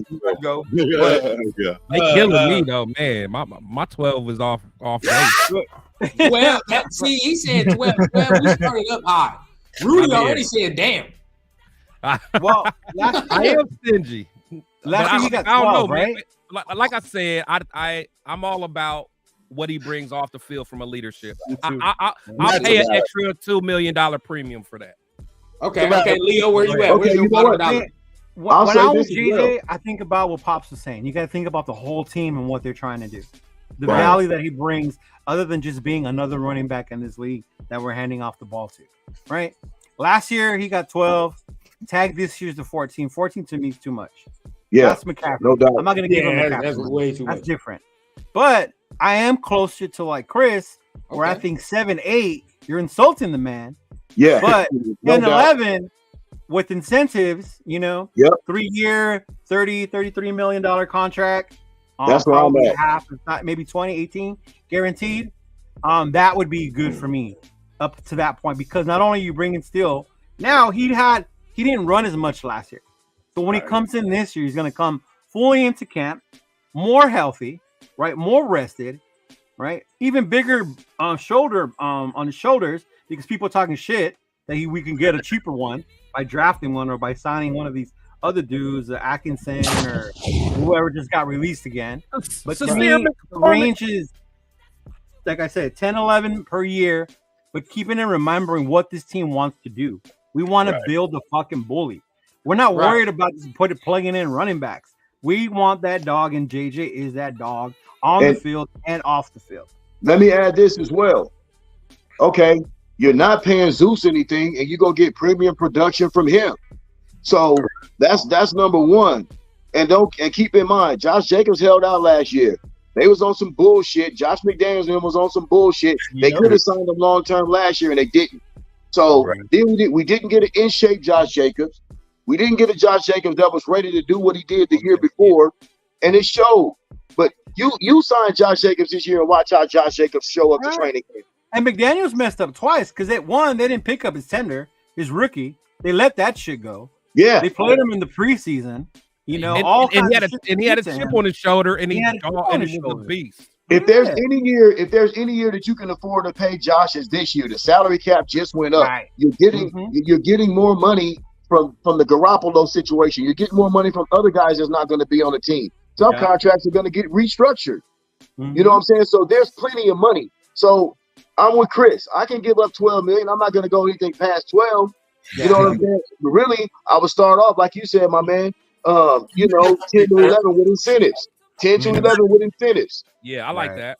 And that's good for him, bro. And you keep your nucleus together, and now you got another beast because he's already starting to prove it. You got another beast with Zeus now. Yeah. You trying to add, dog. We trying to add on, bro. We're not trying to subtract if we don't need to. And it lessens the load on JJ with Zeus still. That's what. There you go. That was my next point. That's what's needed because, like I said, the injury history. As much as we love him, we still got to call it out. It's real, right? That's why you got another back though. That's why but to the point, we've never had a back like Zeus, where now we can comfortably spell Josh and be like, all right, bro, you can take a series off and be like, bro, you don't really have to. We can let Zeus spell you for a series. That's another thing, fellas. Listen, that's another thing. Let's not be nerds like we hear in the media when it comes to certain things. Oh, you can't do this with a running back no more because that to me, that's like nerd talk. I'm talking football team talk. Right? I'm talking football. I'm talking. This is my football team. I'm not talking about. I'm not talking about some analytical, MIT dude that don't know shit about shit. I'm talking about what the football team is gonna look like. And nobody thinks about how much a motherfucker's making when he's out there running motherfuckers over. No one says anything about the salary then. Right? Let's not worry about how they spend the bread. Look who was in the Super Bowl. 2 running teams. KC may have Mahomes, but they were running the hell out of that ball. They were running the hell out of that ball, right? And the 49ers because they didn't run. Yep. So Rafa, what's your bottom dollar? Like, where are you not? Like, where are you firm? I mean, it's gonna happen. Like $8 million. $8 million because on that day and age, a running back making $8 million, it's gonna be like a luxury. It's gonna be like a defense driving team like the next couple of years. Use that money to throw out like a running back, then build the guards in the online and let Seals and a rookie hang a running back. I mean, if he's walling to the team-friendly deal, he's a leader, but having like 2 good running backs, like Gardner and Wakely. But I would like to give like a 2 or 3 year deal if they can get done for the right price. I mean, his value decreased a little bit that year, but probably not enough to get him into for cheap. Minus this probably for free agency probably ends up back here. But I think it's gonna be like between the Borg and the balance, and you're gonna help with this because if they're gonna need like Zeus, Abdullah, if we're gonna run to that much as same with the yard, but maybe it's gonna be like a Raider for life, maybe not. But at the end of the competition between Josh and Zeus, it could be like a great to motivate off-season workouts, and they could be part of the most brutal to have a monster assembly. We gotta dig hope, but let him aside for the contender because they love watching him as a Raider, but it's simply not worth him paying a running back. But that production can be matched with Zeus or someone that we can draft. I mean, take it for another example. Saquon Barkley and Josh Jacobs are top tier running backs available, and I think they will try it. I mean, Pollard isn't going to bring in someone like Saquon possibly if they're going to miss on Jacobs. It couldn't like to see Henry or to see after bringing like a Zeke or Spearcast or Samir trying that for the guy, but I hope it's going to be on the tank. But the only reason I had to go for the same line, but I rather have to supplement Zeus and save some money. If they all going in and Josh Jacobs will need to get pretty much, I would say like offer $8 million fully guaranteed. That's the case of Sharon to Rock with Zeus. I mean, running backs get through at a certain point in that career, and that's the point. Yeah. Now, what he just said, you gotta highlight that he did just say fully 100%. Guaranteed. He did just say fully. So look, Rafa said $8 million fully guaranteed ain't bad. What are you talking about? take it. 10 I'll with take incentives or 8 million fully guaranteed. As soon as you put your name on this dotted line, you got 8 mil. Come on, man. I'll take it. But guess what? You could afford to give him 10 million guaranteed. You could afford to give. So what's two? That's what I'm saying, fellas. What's $2 million more dollars? That's what I'm saying. What's so hard? Look, $2 million more dollars. I will say this though. Brandon Bolden. It's called the salary cap, though. Real talk, it's called the salary cap because when you start really digging, it's going to be a problem. See, we're not looking at when we trying to deal with toilet paper or Q-tips. We're you know what I'm saying? That's a difference. No, I'm saying like, that was an OG reference. When you go into the grocery store and you thinking about what you got in stock, you're not thinking about toilet paper or Q-tips. And that's exactly what Papa Rundown is saying. Like, we're not thinking about it, but Rafa's bringing it to the surface. And that is facts. When it comes to what is it we're really trying to look at here in these times. Wise, we're not in a position where we have to make that choice. We can get quality toilet paper or quality Q-tips. But I will say this though. But I'll interject and say this. And everybody know you selling something, whatever it is. We all selling something. I'm gonna fuck around and try to get you on the low end first and see if you sign I'm not gonna sit there and give you the high number first. If you sign 8 mil, then that's on you. That's not on me. Okay, but listen. We got to remember too, bro. This is a homegrown guy here. We're not out here to disrespect nobody either. Come on, we're not out here to disrespect nobody, dog. I mean, this is but fully guaranteed ain't disrespectful. That's what I'm saying. Like, if it was 8 mil, fully guaranteed is not disrespectful. And remember, we're $8 million right now. I just think right now we're in a position that if you pay a man $10 to $12 million for what he's going to give you, remember what he's going to give you.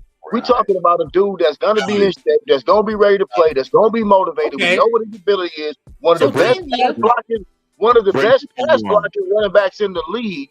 There's a lot of things that you can do with Josh Jacobs. And you put Zamir in there, man. Get this man $10 to $12 million and let's go rock, man. And finish building the roster out. I will say my bottom dollar has to be 10 mil. I think it was because when I was talking to Turf on Thursday, it was 9. But I done went up to 10. It's 10. I say 10 is the highest I can go.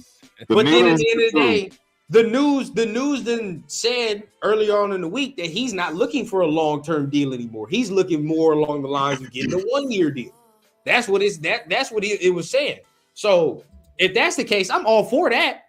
And just keep re-upping 1-year deals. That's what you know what? I think that's the trend that the running back should start doing. Anyway, just start blasting 1-year deals. In general, that's risky. That's 1 year fully guaranteed, or like 80% guaranteed. Though. I agree. No, I agree. You got to get your money in that 1 year. It's got to be the guarantees. That's how you get it because that's what they want. As a running back, it's over. You're considered special. Yes, running back guaranteed 1-year deal. Guaranteed 1-year deal. That's risky. That's risky. How was it risky, Nick Chubb. Bro, but if he has 10 mil when he signed the contract, right? He don't give a damn. He's sitting at home. I'm bringing myself to the front of the congregation. You heard it here first. It's coming from a running back that has adored this position, this place, my entire time. You see it right there, bro. The running back position has honestly been diminished to special teams. It's just what it is. I don't know what else. How that's a McCaffrey. It's what it is, bro. But the thing is, we're Raiders, man. We're Raiders. No one dictates what we do. We're Raiders. Right. Why do we got to do what the league? Why do we got to do what everybody else does? I agree with that. I agree with that. We ain't got to be like everybody else. Hey, you give me with that one. That's who we are. Yeah, you give me with that one. I've said that. Yeah, I got to stand on. I've said this before, and what Chris has said is true. So you get me with that and saying why does it matter? But I don't think it's risky if you say, okay, look, we're gonna keep doing 1-year deals, whatever the case, right? But your bread is guaranteed, bro. So when you sign, at least you know whatever happens in this season, you gonna have 10 million. You got 10 mil in your bank. You feel what I'm saying? So if you get hurt, just know you got 10 mil. It is what it is. You feel what I'm saying? Money good. Money good. But then you put that money on the injury. You straight. You're The straight. funny part is the only reason we'll debate it is because of the money. People say running backs are a dime a dozen. If I give you the list of running backs to choose from, not telling you how much you got to pay for it, you're gonna pick JJ as one of the top ones. You're not gonna go back to give me one of these other scrubs because running backs are a dime a dozen. No, Right. you're gonna want Josh Jacobs. You're gonna But want Don't disrespect the I gotta man. figure it out, y'all. Get hold rid on, of hold on. JJ. Let JJ walk and just pick up Sincere McCormick since running backs are Thank you. dime a dozen. Running back is a dime a dozen, right? Let Go and bold on the ball. Good point. Okay, hold on. Let's get Rafa's opinion real quick before we continue to go in. Rafa, I mean, I know we talking about all of this, but at the end of the day, okay, there is something to be said about being able to get a certain position at whatever round and it still being able to work out. Like you've already talked about the draft, Rafa. So are you just on the full draft train? Just let's do Zeus and draft. That's where you're at. Yeah, I know, because at that point, because running backs, they just screw at a certain point. They have 0 points. Yeah. But I would love that to go for the price that works, and I love it to respect from the movie, not too. But I think because if they had it as market value, they're gonna bring it in for the number of the part. I will dig that. But if they're gonna go in at all the speed, like Telesco say, Jacobs isn't really that guy. He might be looking at to get fast in that position. But if they wanted to do it like an $8 million value fully guaranteed for Josh Jacobs, there's no problem about that. Right. But if they're gonna really have to go looking to get faster at that position, I would say this: hey, this running back looks very perfect. So let's just see for the pros and cons, because after they're gonna watch for the combine and see which running backs got the baddest class, because it might be like the deepest class ever in the history of the NFL combined. So it might be looking at go faster. What's the what you got? What you got? Real quick. So say we do the 1-year deal with Jacobs. Jacobs comes in again, motivated like he did 2 years ago. He leads the league in rushing again. I like where you at, Chris. But then what we're gonna do? Then you know what I'm saying? Then another 1-year deal. Leverage again. You give him another 1-year deal. No, he's not. Because guess what? No. Like, because guess what? He's 28 next year. And now I know you're gonna bring up, who cares about that? But at running back, it actually matters, right? But you know what? But that's why you give him a 1-year deal with incentives. Exactly. You throw some incentives in there. You know what I'm saying? And that's how you kind of offset that. Also, you pay out this way, man, you know. But yeah, you throw some incentives in there. But my thing is, like I said, bro, we acted like if we get a man $11 million, we can't go pay nobody else. Like we stuck on $11 million. Dog. Like get off $11 million. It's not that big of a deal. You still gonna be able to go. If you sign Josh Jacobs for $11 million, you can still turn around and sign Chris Jones if you wanted to. So what's the deal? But that's it. But that's literally it. That's why you get a very cheap quarterback by the name of Russell Wilson. And that's paying this man $2 million. Paying this man $2 million. You pay. Look, dog. You right on point, PGS. You know what I'm saying? Because it's like, dog, you paying this man. You pay Russell Wilson $2 million, dog. You damn well better give Josh Mills. You can't complain about nothing. Yeah. You can't complain, dog. Like, so we gotta be real. Game over. It's right. Understood. And guess what? Now you got a happy, motivated Josh Jacobs. Yes. And that's another thing that you gotta like. Y'all take all that into consideration. Don't just look at the bread. Take into consideration the mindset. What the locker room is going to be like. But may I interject this? Because I always got to come with the other sensible side. I do. I have to. Okay. If I'm Tom Telesco, right, I understand what he means to y'all, right? This is from my perspective. I didn't draft him.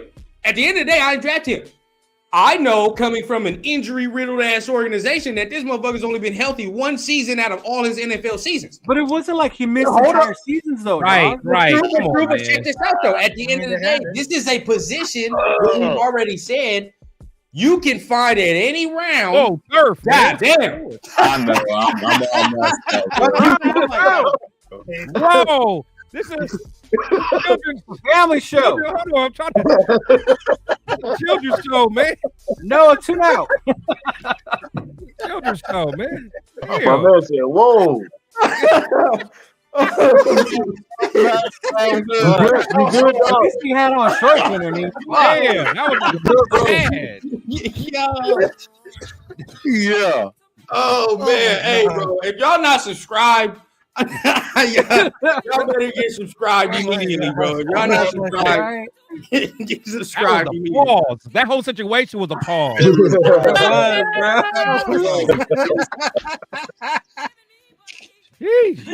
Oh dear, hey, god damn.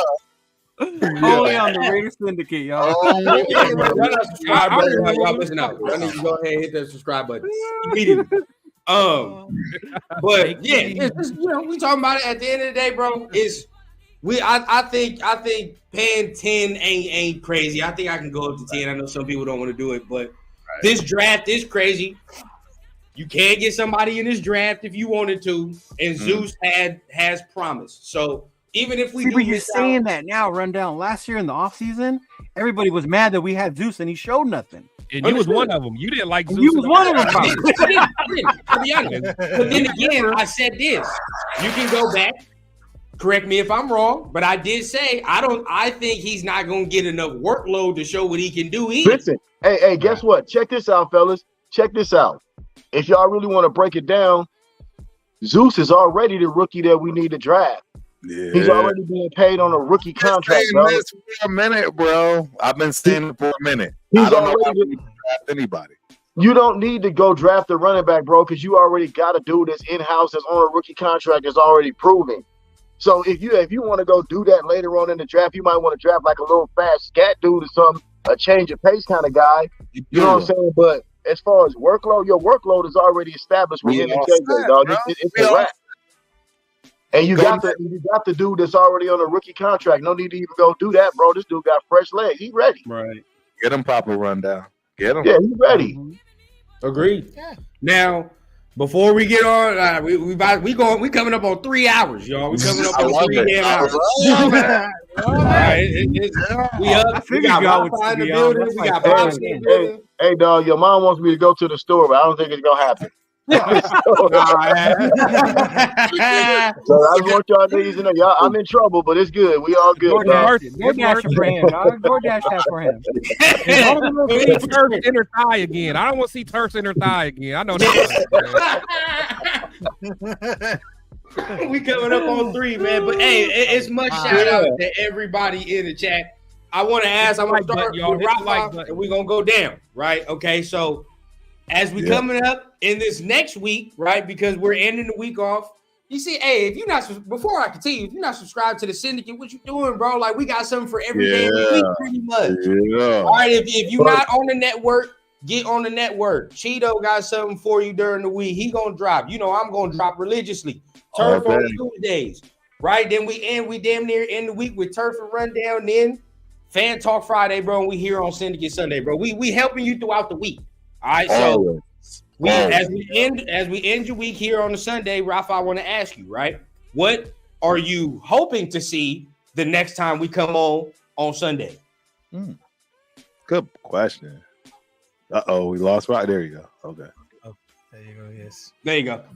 So what in your opinion, what are you hoping to see when we come back on next Sunday? Like, what would you like your perfect scenario that you would want the Raiders to have done when we come back here on Sunday? That's a perfect question about for the like a great one. But they have to go for the Sunday right here. I mean, if they're gonna bring something that goes like a very explosive, and I know I had a request, and I know that I had a proposed for the they're gonna bring it for the running back.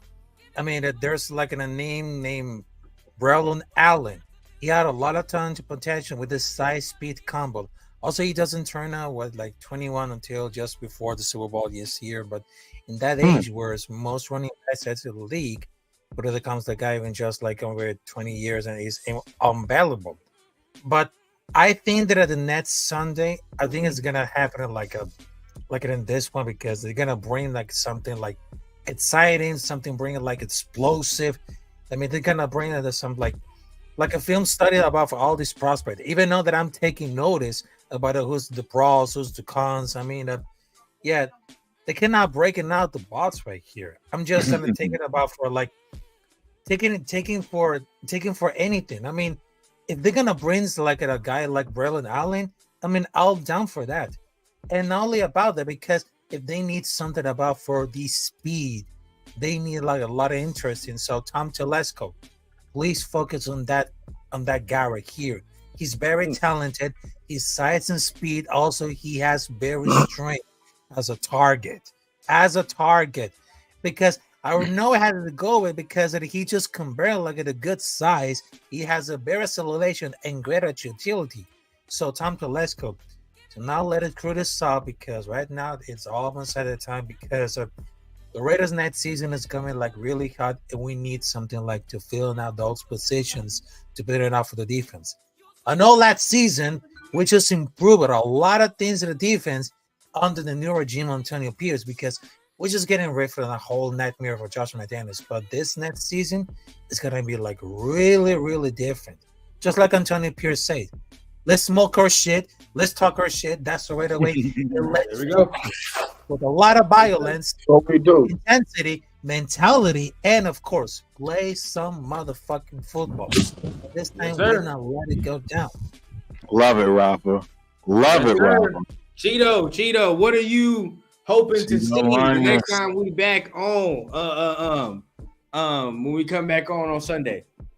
Well, you know us, dog. Bring our little shit talk that we do in the chat. Bring it out here for everybody to enjoy. Because we be getting into some heated shit.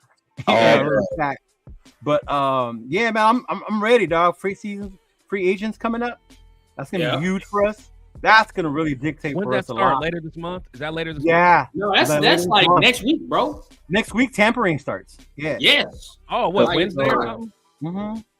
Oh. I know one of the other things I like to do is put to noise a lot of the fucking rumors, the drama, the smoke screens. You know, gotta put all that shit to rest. Motherfuckers out there trading Devontae, trading Max, like shut the fuck up. No. Have you not been watching the coaches and what they're saying about who's essential on this team? Like, we keep bringing shit like that to y'all. Like, we ain't about fucking, oh, let's trade this or that, or like, nah, like, we'll come real. We'll openly discuss shit, but you know, just to be able to keep people to shoot the shit like that and not call each other fucking stupid or fake fans because we have different either. Opinions should be welcome, man. Yeah, especially when they're educated, bro. Yeah, That's what I love about the Syndicate, man. That's what I love all day. So, Pop, what are you hoping to see this coming next week? You know, tampering starts. We can also start talking to our own free agents as well. So, what are you hoping to see as this next week comes? Well, you know, first and foremost, you know, I'm a jump on free agency because that's the first thing that's really coming up. You know, and I'm gonna say that I hope that we get some early information on what we're trying to do with Josh. Get that ball rolling in the right direction. Also, I want to hear some rumors about who we're looking at. You know what I mean? I'm gonna be realistic and go off the rip, and I'm gonna say we probably gonna really be in negotiations with a dude like Leonard Williams early. Yeah. You know what I'm saying? Like, I know we got our hopes on the Wilkerson and stuff like that, dog, but I'm going to just kind of look at a guy that I think that's a real realistic target. So, you know, I kind of want to hear something about a guy like, you know, Leonard Williams. Hopefully we'll be talking about something about with him. And, of course, man, you know, hopefully the quarterback situation gets a little clearer. And we kind of know what direction we're going in. You know, does Russ get released next week? You know what I'm saying? You know, is he gonna be somebody that, you know, that could be a realistic possibility? Maybe it could be Justin Fields still. Are we looking in that direction? So I'm hoping, you know, after this combine, things might heat up a little bit. So that's what we'll be talking about next week, man. Who we really got our eye on, and the free agent picture start becoming a little bit more clearer, I think. Okay, Turf. Where are you at with it, man? What you hoping to see? Hey. And you know, what did you gather from this week? Yeah, this is going to be easy for me, man. I'm hoping to see some movement in free agency. I honestly don't mind what position, to be honest, but having free agency movement means that you're getting better. There's no question in my mind with what the front office we have now compared to what we've had in the past. Any moves moving forward means progress. So I don't care. See that? Hey, I'm gonna shout out myself. I don't care what it is, as long as it's movement and progress. It could be the kicker. It could be the snapper, long snapper. Shout out to my guy Kenny Amato. He's a long snapper in the league for 10 years. Played with the Titans and Dallas Cowboys. He's still in the league as a coach. I told y'all, Turf got mad stories and mad people right now. They straight up in the league right now, right this second. So I'm expecting to see some movement to where we get better. It's just what it is, man. It's Raider Nation way, and we'll get better. We'll get better. Yep, Chris, where you at, man? Where you at with what you hoping to see from this next week, man? So me, I just want to see trenches, man. Like, to me, this whole offseason for me is based off of the trenches, man. So I want to see what kind of depth we can bring in on the offensive line, depth on defensive line, upgrades on the offensive defensive line. You know, Leonard Williams is someone that we keep talking about specifically because he wants to be a Raider. So that means a lot to me. From a performance standpoint and production standpoint, I would love to see Wilkins, just because I just think he's a dog. Yeah, no doubt. You know, if we can get some of them, and then you know, just try to figure, maybe we can find a couple gems on the offensive line. You know, I'll be happy, honestly. So that's kind of what I want to see. Right. You know, and then I'm interested to see what we're gonna do with JJ. So. And also, I think, me personally, I'm okay with bringing Illuminor back. I think I want to see him come back. Yeah, I agree. I don't understand why people have soured on him as much as they have. Hey, you know what? I just want to throw this in there. I don't think we can underestimate the fact, though. I think there's going to be a lot of recruiting going on, dog. I think there's going to be I think there's already a lot of players that have been talking and agents amongst themselves. That I think this might be the year, because, you know, we've talked about it since they moved to Vegas. Like, oh, man, you know, people going to want to come to Vegas. And, but we've just shown it. You still have to put the product on the field for players that want to really come play. 100%. But now the word's been out. Pro Bowl's been there a couple years. Super Bowl's been there, high profile, really getting talked about around the league in a lot of different areas. We got that AP energy, dog.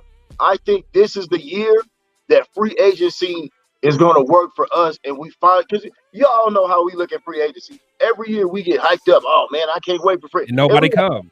Where's the big signing? Like, well, where's the real difference guy? The real impact? We haven't had that in free agency. You know what I'm saying? We got the trade for Devontae. That was pretty much it. That was it. But I think this year is the first year we're going to be able to say, okay, let's bring some dudes in here. Let's bring some real dudes in here. So I'm really excited about free agency, dog, because it's going to give you a glimpse into the mindset of this new regime that we don't know yet. You know, we just know the last 9 games of the season last year. You know what I'm saying? But this is really going forward what we really getting ready to see from this regime. Because last year, you know, what we did last year, that second half of the season, fellas, that was okay. That was some nice fairy tale storyline shit for the second half of the year. At the end of the day, you know what I'm saying? So now the real work comes in, the real observation, the real evaluation, the real understanding, you know, how you see this football team, what y'all really look at in players, because now the shit is on y'all. That's what we're getting ready to find out, fellas. Free agency and the draft. So that's the exciting part about what's really coming up with these next few months. Yeah, I definitely agree. I just, like, from now until next Sunday, I want to see progress, like all of y'all are saying. Like, I just want to see some progress in what we're doing. I also like you said, Pops, I want some clarity in the quarterback direction. Like, you know what I mean? Like, if free agency is coming up, then like you said, Russ should be available soon. Is that going to be clarity? Because I mean, I've heard a lot of media linkers, right? I've heard all the ESPN, but realistically, think about this though. Have you ever really heard anything like out of Raider people that they're looking at Russ? No. Well, they wouldn't say nothing, honestly, because again, that's the Broncos we're talking about. That's the Broncos. It's smoke screen season now, man. Like you put up little stuff. You don't want teams to really know what you're about to do. You know, at the end of the day, that's how I see it. I agree. Okay. That's a swoop in move right there. You just if the shit go down, you just swoop in and be like, bam. Yeah, that's how you do it. Yeah, you swoop in. I mean, you seen like JT and Q and them talk about it, but like to hint that's where they're going. Exactly. No, Yeah, it's not. There's no hint, they though. talked about the idea of it. Some are opposed, some are open to it, depending on how you look at it. But yeah, because the scary thing is if you start hearing the reports, that almost worries me. Like if it's something I want to happen, because then you're like, well, damn, the team to probably put out this little smoke screen because they're not going to tell what their true intentions are. So if you start hearing something from an insider, dog, that's just a smoke screen. It's like, oh, damn, now it really ain't gonna happen now. well, remember now that last year with Derek Carr with New Orleans, right? He wants, they're willing to trade with us. They didn't trade shit. No, at all. Not even. We ended up having to cut him, and he went there anyway. Yeah. Mm-hmm. Okay. I'm gonna read something to y'all real quick, and I want y'all, and this is to gain perspective because I know most of us on our agreement, but this is to gain perspective. All right, this is player A and this is player B. Okay, player A has 62 total tackles, right? But he has 37 solo tackles, 25 assists with 5.5 sacks. Okay, player B has also 62 total tackles. He has 39 solo tackles, and has 23 assist tackles. And he also only has, 5.5 sacks. Player A is Leonard Williams, and player B is Quentin Williams. So if I'm going to get the same goddamn production that Quentin Williams is giving over there at the Jets, which we look at Quentin Williams and say, goddamn, that was like top 5 D tackle. Why, if we have that over here with Max, it's a wrap. It's over with. Yeah. Oh, man. We get over Max. All we need is just anything competent. And I don't mean to disrespect what we have because I shouldn't say competent. That's the terrible word. But we just need anybody that can come in and just give an injection of, this is different. Yeah. We all know what this is different means. We just need an injection. That's it. I would love Christian Wilkinson. I would love him. It's going to be a lot of competition for his services. He seemed like a Southern type of dude. You know what I'm saying? So I kind of, I look at dudes like that, bro, and like you'll see them go to Houston or somewhere like that. We got to do him right. We said this already. Yeah. That's how they dudes rock. And that's why I say, guess what? But you got a guy like Leonard Williams that really want to be here, that see himself in that silver and black, dog, and he's a proven playmaker, and it ain't like we getting some, you know what I'm saying, dog? Then, hey, we can rock with that too, dog. Do you remember Leonard Williams' draft picture when he sent himself out of the Raider jersey? Yeah. I look, at the end of the day, I really want dudes like that because I know I'm going to get something from them. And you might have a guy that might be a little bit more talented, but I know I'm going to get something from this dude because he want to do this shit for real. You know what I mean? He's wanting to be a Raider. He's been wanting to be a Raider since that shit was on his. And the thing is, he had great years with our defensive coordinator. Right. He already knows. Yeah. We got to throw numbers out there because since we're talking about free agents, and if we got time, I do want to talk about the offensive line as well. Like, because there are some dudes that we talking about money. Now, for Christian Wilkins, the market value is looking at a 4-year, $80 million contract, which is sitting at 20 million a year? 20.2 a year. It's sitting at 20 million a year. That's the average. That's not bad though, because big time DTs get what, 30? Like Chris Jones is gonna get 30. Yes. But less. That's not a bad price. That's not a bad price for him. Not a bad price, especially if you're not paying a quarterback top dollar. Yeah, bro. You're still able to pay a quarterback $4 million. You know what I mean? Even if you trade up, you're not paying top dollar quarterback money. Even if you do it. No, that's not saying. That's not advocating for anything. That's just facts, though. We already have the luxury. We got the luxury of knowing that whoever we get, we're not going to be paying them top dollar next year. That's the luxury. Not even a little bit. Not even a little bit. Luxury. So if you get Christian, man, you can get Christian. If you really want to get that fool, you can get that fool $22 million and be good. I'm trying to tell you, dog, like it's certain players that you can go above and beyond for, especially with the way they set up now. Yeah. No state tax. Well, Yeah. Now, okay.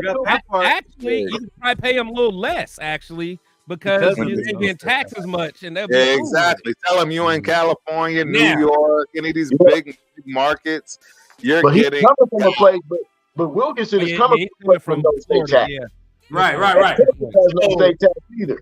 That's Let's another thing. put it in more perspective at least now. So Wilkins,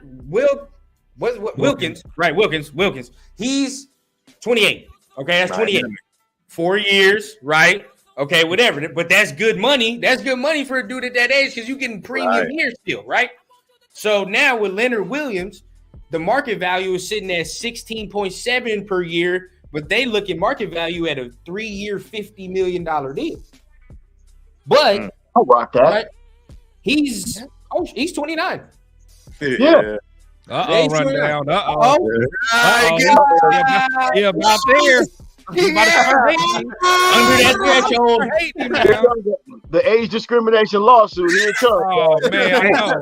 Oh, Hey, man. I Going Yeah, in. run down can never be in corporate, dog. At That's all. why I Love y'all. All I'll talk to y'all during the week, brothers. right, Yes, man. sir. Bro, Peace. there it is, dog. Love it. Every day of the week. Every day of the week. It's on Sundays. Yeah, But for sure. so yeah, you say Leonard Williams is 29. Guess what? I'm cool with a 3-year, $50 million deal. Boom. I Yeah, love we it. good with that. Let's sign him on up and let's roll. That's a piece right go. there. Let's rock. Let's Because rock. guess what, dog? That dude is gonna get busy like Max does. He's the one dude that's gonna walk in that motherfucker and say, "Okay, dog, I'm gonna try to Be match hype. right here." Day one. From day Day one. one. Yeah, dog. It's the domino effect, bro. Like dudes like that, dog. Like, yeah, you want to scoop them guys up. Like I said, some guys are better names: Chris Jones, Wilkinson, or Wilkins, whatever it is. But when you get guys that want to be there, well, you know what I'm saying. You know, they wear that shit with pride, dog, and they coming in with something to prove like that, dog. I love those dudes. They Right. can Now, get places. now, this is what I want to express to y'all in the chat as well. Now, when we talk about paying Josh Jacobs the $10 million, right? Now, we already know we need offensive line help as well. All right. So we already said, okay, cool. Leonard Williams, that was 3 years, 50 mil. Cool. For top tier offensive guard, like, for example, I like Kevin Doxson from the Rams, right? Top tier offensive guard, he's 27. Market value is a 4-year, $65 million deal. You paying him 16.4 annually. So then think about that. That's 16 on the defensive line. That's 16 on the offensive line. Now you give Jacobs that 10.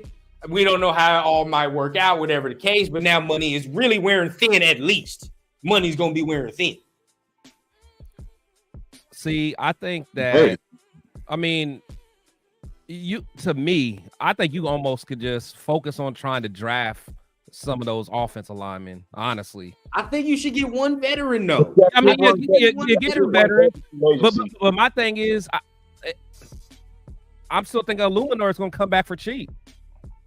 You think so? We need inside.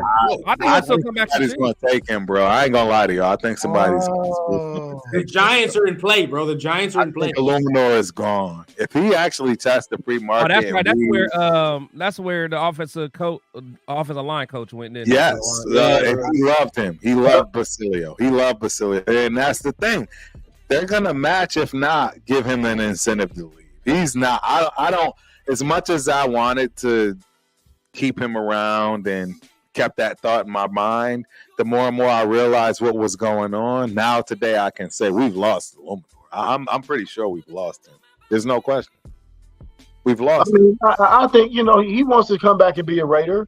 He's let that be known. I think he wants to come back. I just think that he needs to come to the right number. You know what I mean? But that's why I said we've lost him, because we know our number is not going to be his number, because his number is going to be better in the market, because they're going to just give him a little extra more than what we do, period. I'm just telling you what's going to happen, right? He's going to get a number. He's going to come back to us, and then they're going to say no, or yeah, we'll match it, and then he'll go back, and then they'll just give him a little bit more. And we'll just be in that market, in that game, until he just leaves, because I honestly think he's rightfully so. He's ready for the bread. He's like, bro, I got a family to feed. I love He said that. He said, "I'd love to stay, and be a Raider." Yeah. It just, but I got a family. at the end of the day, it depends on how they value him. How he's really seen. How the Raiders really see him. You know what I mean? If they match it? Do you think if they match it these things? That's my question to y'all because I think so. Yeah, I think so. I do. I think so. He stays. Yeah. Okay. A match day. Where is he from? He from England. England, yeah, he from England. So he don't even know nothing about. England people usually. The reason why I say that, bro, his loyalty is high. His loyalty is high.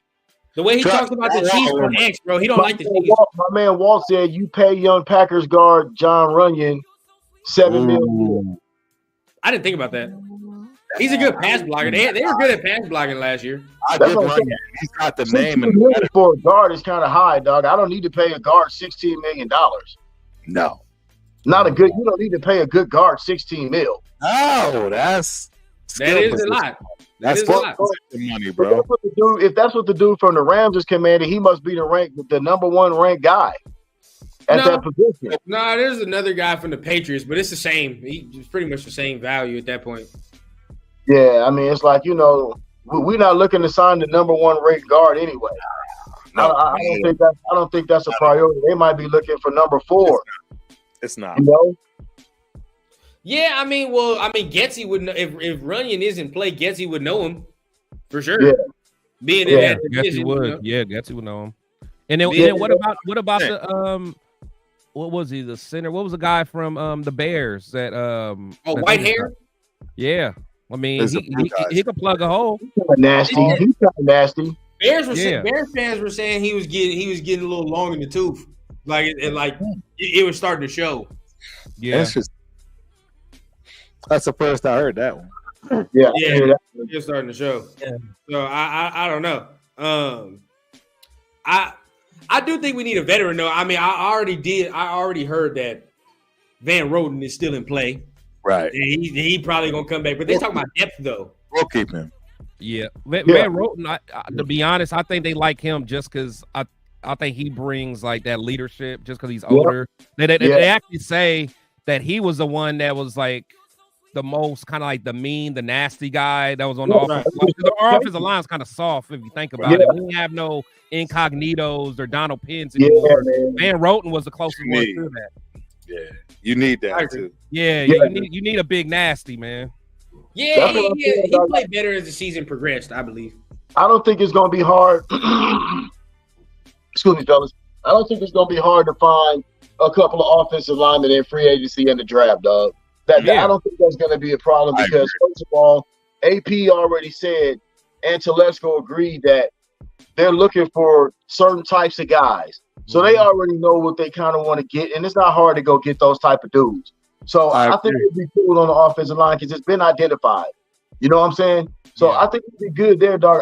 My thing is more of the defensive line, and here's another position we haven't really talked about as much. I think we can use one more line. I think we can use stud linebacker. I still think we can use one more in addition to what we got. Preach. I like to get a well-rounded linebacker. Right. You know what I mean? I don't know about Patrick Queen. You know what I'm saying? I like Patrick Queen. I know about Patrick Queen. I love Patrick Queen. I would like to have him, but I don't know if that's going to be, where we're focusing at like that. You know what I'm saying? Patrick Queen, yes. I'd take him. I was talking to y'all about Kenneth Murray. I'm not really. Put Chris on the screen. Put Chris on the screen. Proper rundown. I've been the only one bringing up his name. Listen. I mean, honestly, I was gonna say, I think that might be a realistic target just because of he's with the Chargers. He's a free agent. Telesco. But I wasn't all. I'm not gonna lie. I wasn't all that high on him. I seen him make some plays, but he gets nicked up too. But would he be a possibility of somebody you bring in? Saying that we can get Patrick Queen, because that'd be my number one. Yeah, with AP's coaching, and my thing is, look what they made out of Spillane. No one was doing backflips over Spillane. No, That's a good point. You go ahead and get I'm not gonna lie and say I was. Yeah. Yeah, man. Imagine what he can do with someone else that actually probably is more athletic, like that has that more upside. I didn't even think about it that way. But you know what? You're right, bro. You know, that could be, because look, they coached them linebackers up this year. Right. Two boys up this year. You know what I'm saying? So the coaching is there. So, okay, look, like I said, I'm just thinking that we could use at least one more linebacker unless, here we go. You know me, I'm an in-house guy. I love to call guys that you see get playing time and they show you shit. What about Bernie? Oh, Does he get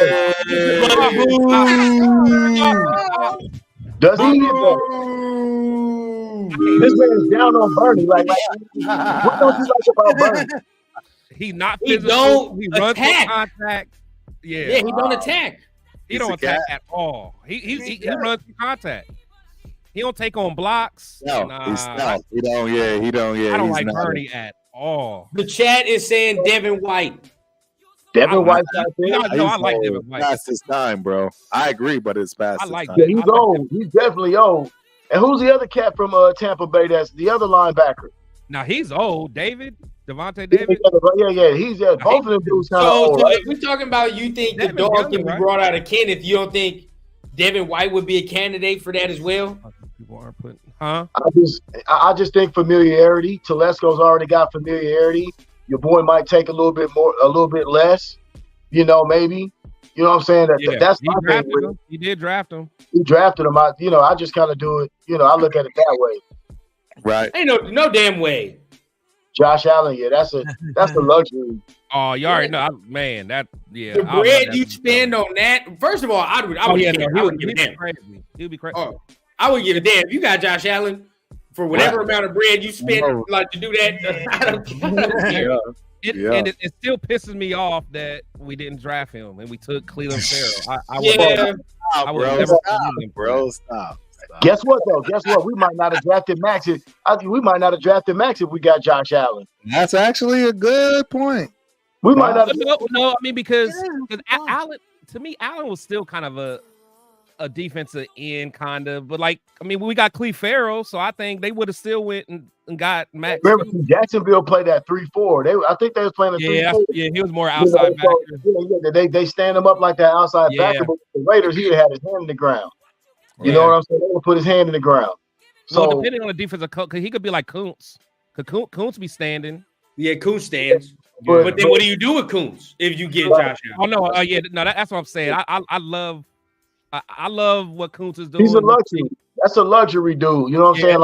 It's luxury. Right. Because we got dudes right now, dog. I think defensive end, we're gonna be straight because I think they're gonna hybrid Tyree Wilson there too. He's gonna be a hybrid there. And that Jerry Robinson kid, he didn't play too bad either, dog. Even though they popped his ass, they might have some plans for him too with some depth because he was a young guy. So I think they didn't get rid of him. The DUI guy. No, they didn't get rid of him. Oh, I just assumed they did. Oh man, I just assumed they did. We all assumed it. Everybody assumed once you get DUI. Oh yeah. I was like that DUI right after you get signed. I'm like, oh that's yeah, it. Out of here. Yeah, but see, that tells you what they think about him that they didn't get rid of him. That's a good point. You know what I'm saying? So like I said, I think it's some depth there. I think really we need to focus on that D tackle spot, dog. Like we need to fortify that thing like 2 times over. Like that. And I think that's what AP's really wanting to do. If you listen to how he's talking, he's talking about making sure the middle of that line got some dogs in there because he knows, dog. He played with them dudes, Yumi Yor and Strahan and Justin Tucker. He said that. He already knows that that's what they need in the middle of that defense, bro. Because we ain't had it, dog. We need to focus and concentrate our efforts on making sure we got real bona fide beast up in there, dog. I agree. Shout out. Because and I interview him for that D tackle, I'm gonna have Max in the room with me. Yes. Yeah.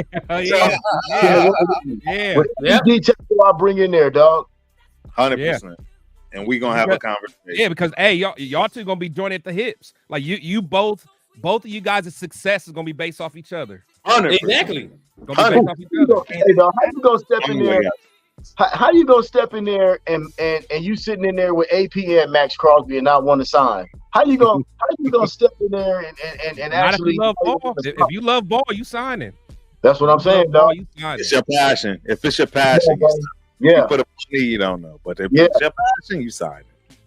And that's why See, that's the thing. Some dudes want the bread. I mean, so I agree, and they don't care about the money, and that's the part that that's the caveat in that what do you call it in the equation? That specific piece in the equation that's the unknown that no one ever really truly knows until it comes like a variable. But too, guess what, y'all? We talk about the brand. I like that. And what these youngsters want to do now more than ever is build a brand, right? That's another thing. You know what I'm saying? You can sell Vegas and build. Look, Max is building a brand, is he not? Max got a charity foundation already. You don't got to do nothing else for the rest of his life. You can build it, dude. You just got Tom Brady on your shit. You know what I'm saying? There's a lot of things that could, see, that's another selling point. We got a lot of selling points here this time. That's why I keep saying the Vegas thing might finally have come to fruition the way we envisioned it. Yes. Starting to come together because there's an influence that we have that if AP can talk that shit, like my man up here said, if he can talk that shit and have them smoke their shit and build a brand like this, people gonna want to jump on that, dog. All day. People gonna want to jump on that train, man. Like we're gonna see.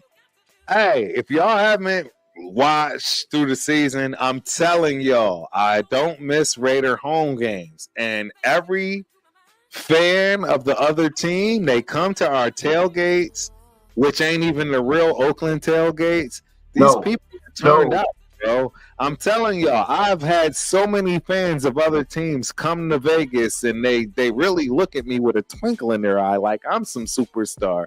I'm telling you, they want to change. They want to jump. They want to hop ship because they know what we're building is something different.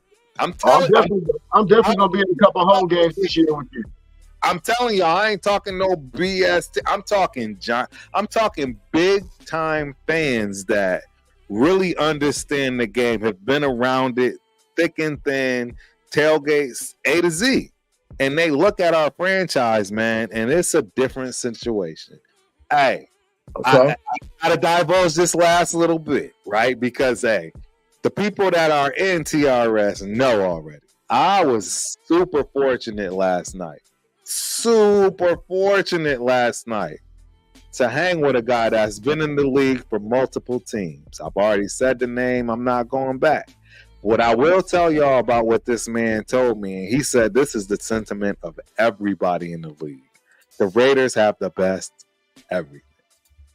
When it comes to the veterans, when it comes to our facilities to date, any and everything you want to think about, there's nobody that's not thinking about the Raiders and how they can get to our squad. I'm just telling you. And all y'all got to do is look at my footage.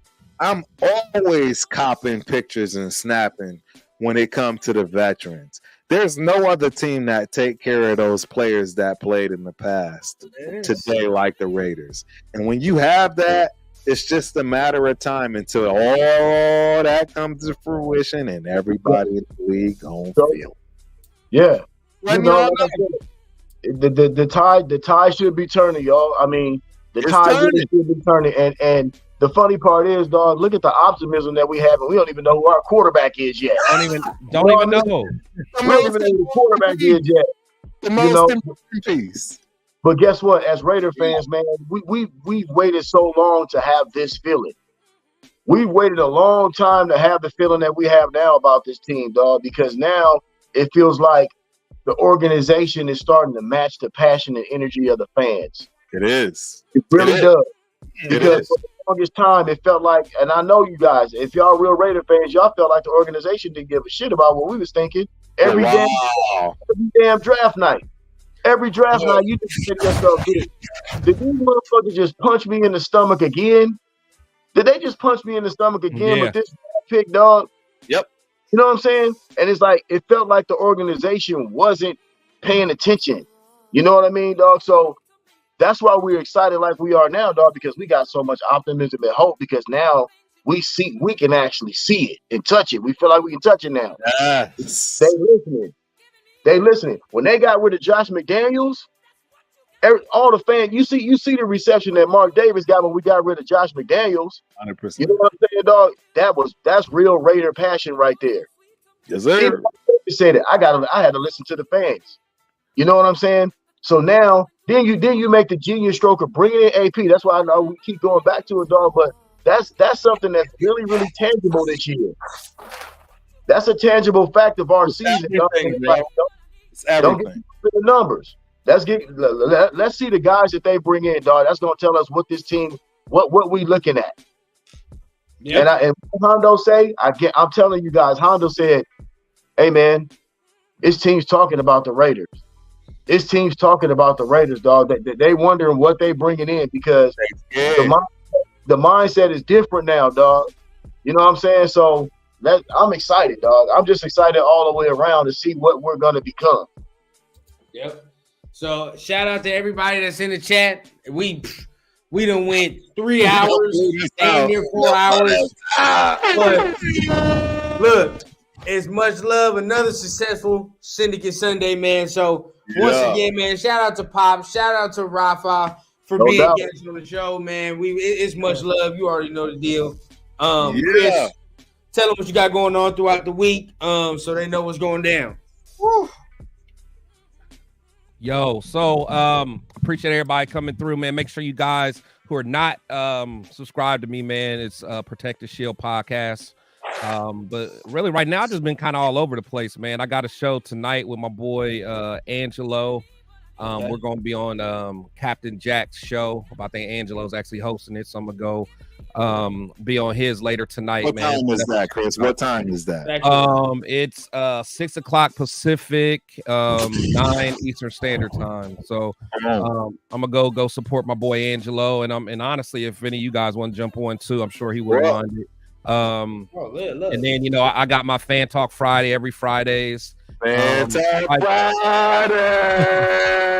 Then probably do my me and Spicy Raider Girl. We may start up our show again. We're still kind of talking about if we're going to do that or not. That's our Wednesday show. Whiskey Wednesdays. Yeah, the Woods and Whiskey Wednesdays. So we'll see, man. And I just love doing my show with my fellas, man. Syndicate Sunday. So salute. That's what's up, bro. Appreciate it. That's you out.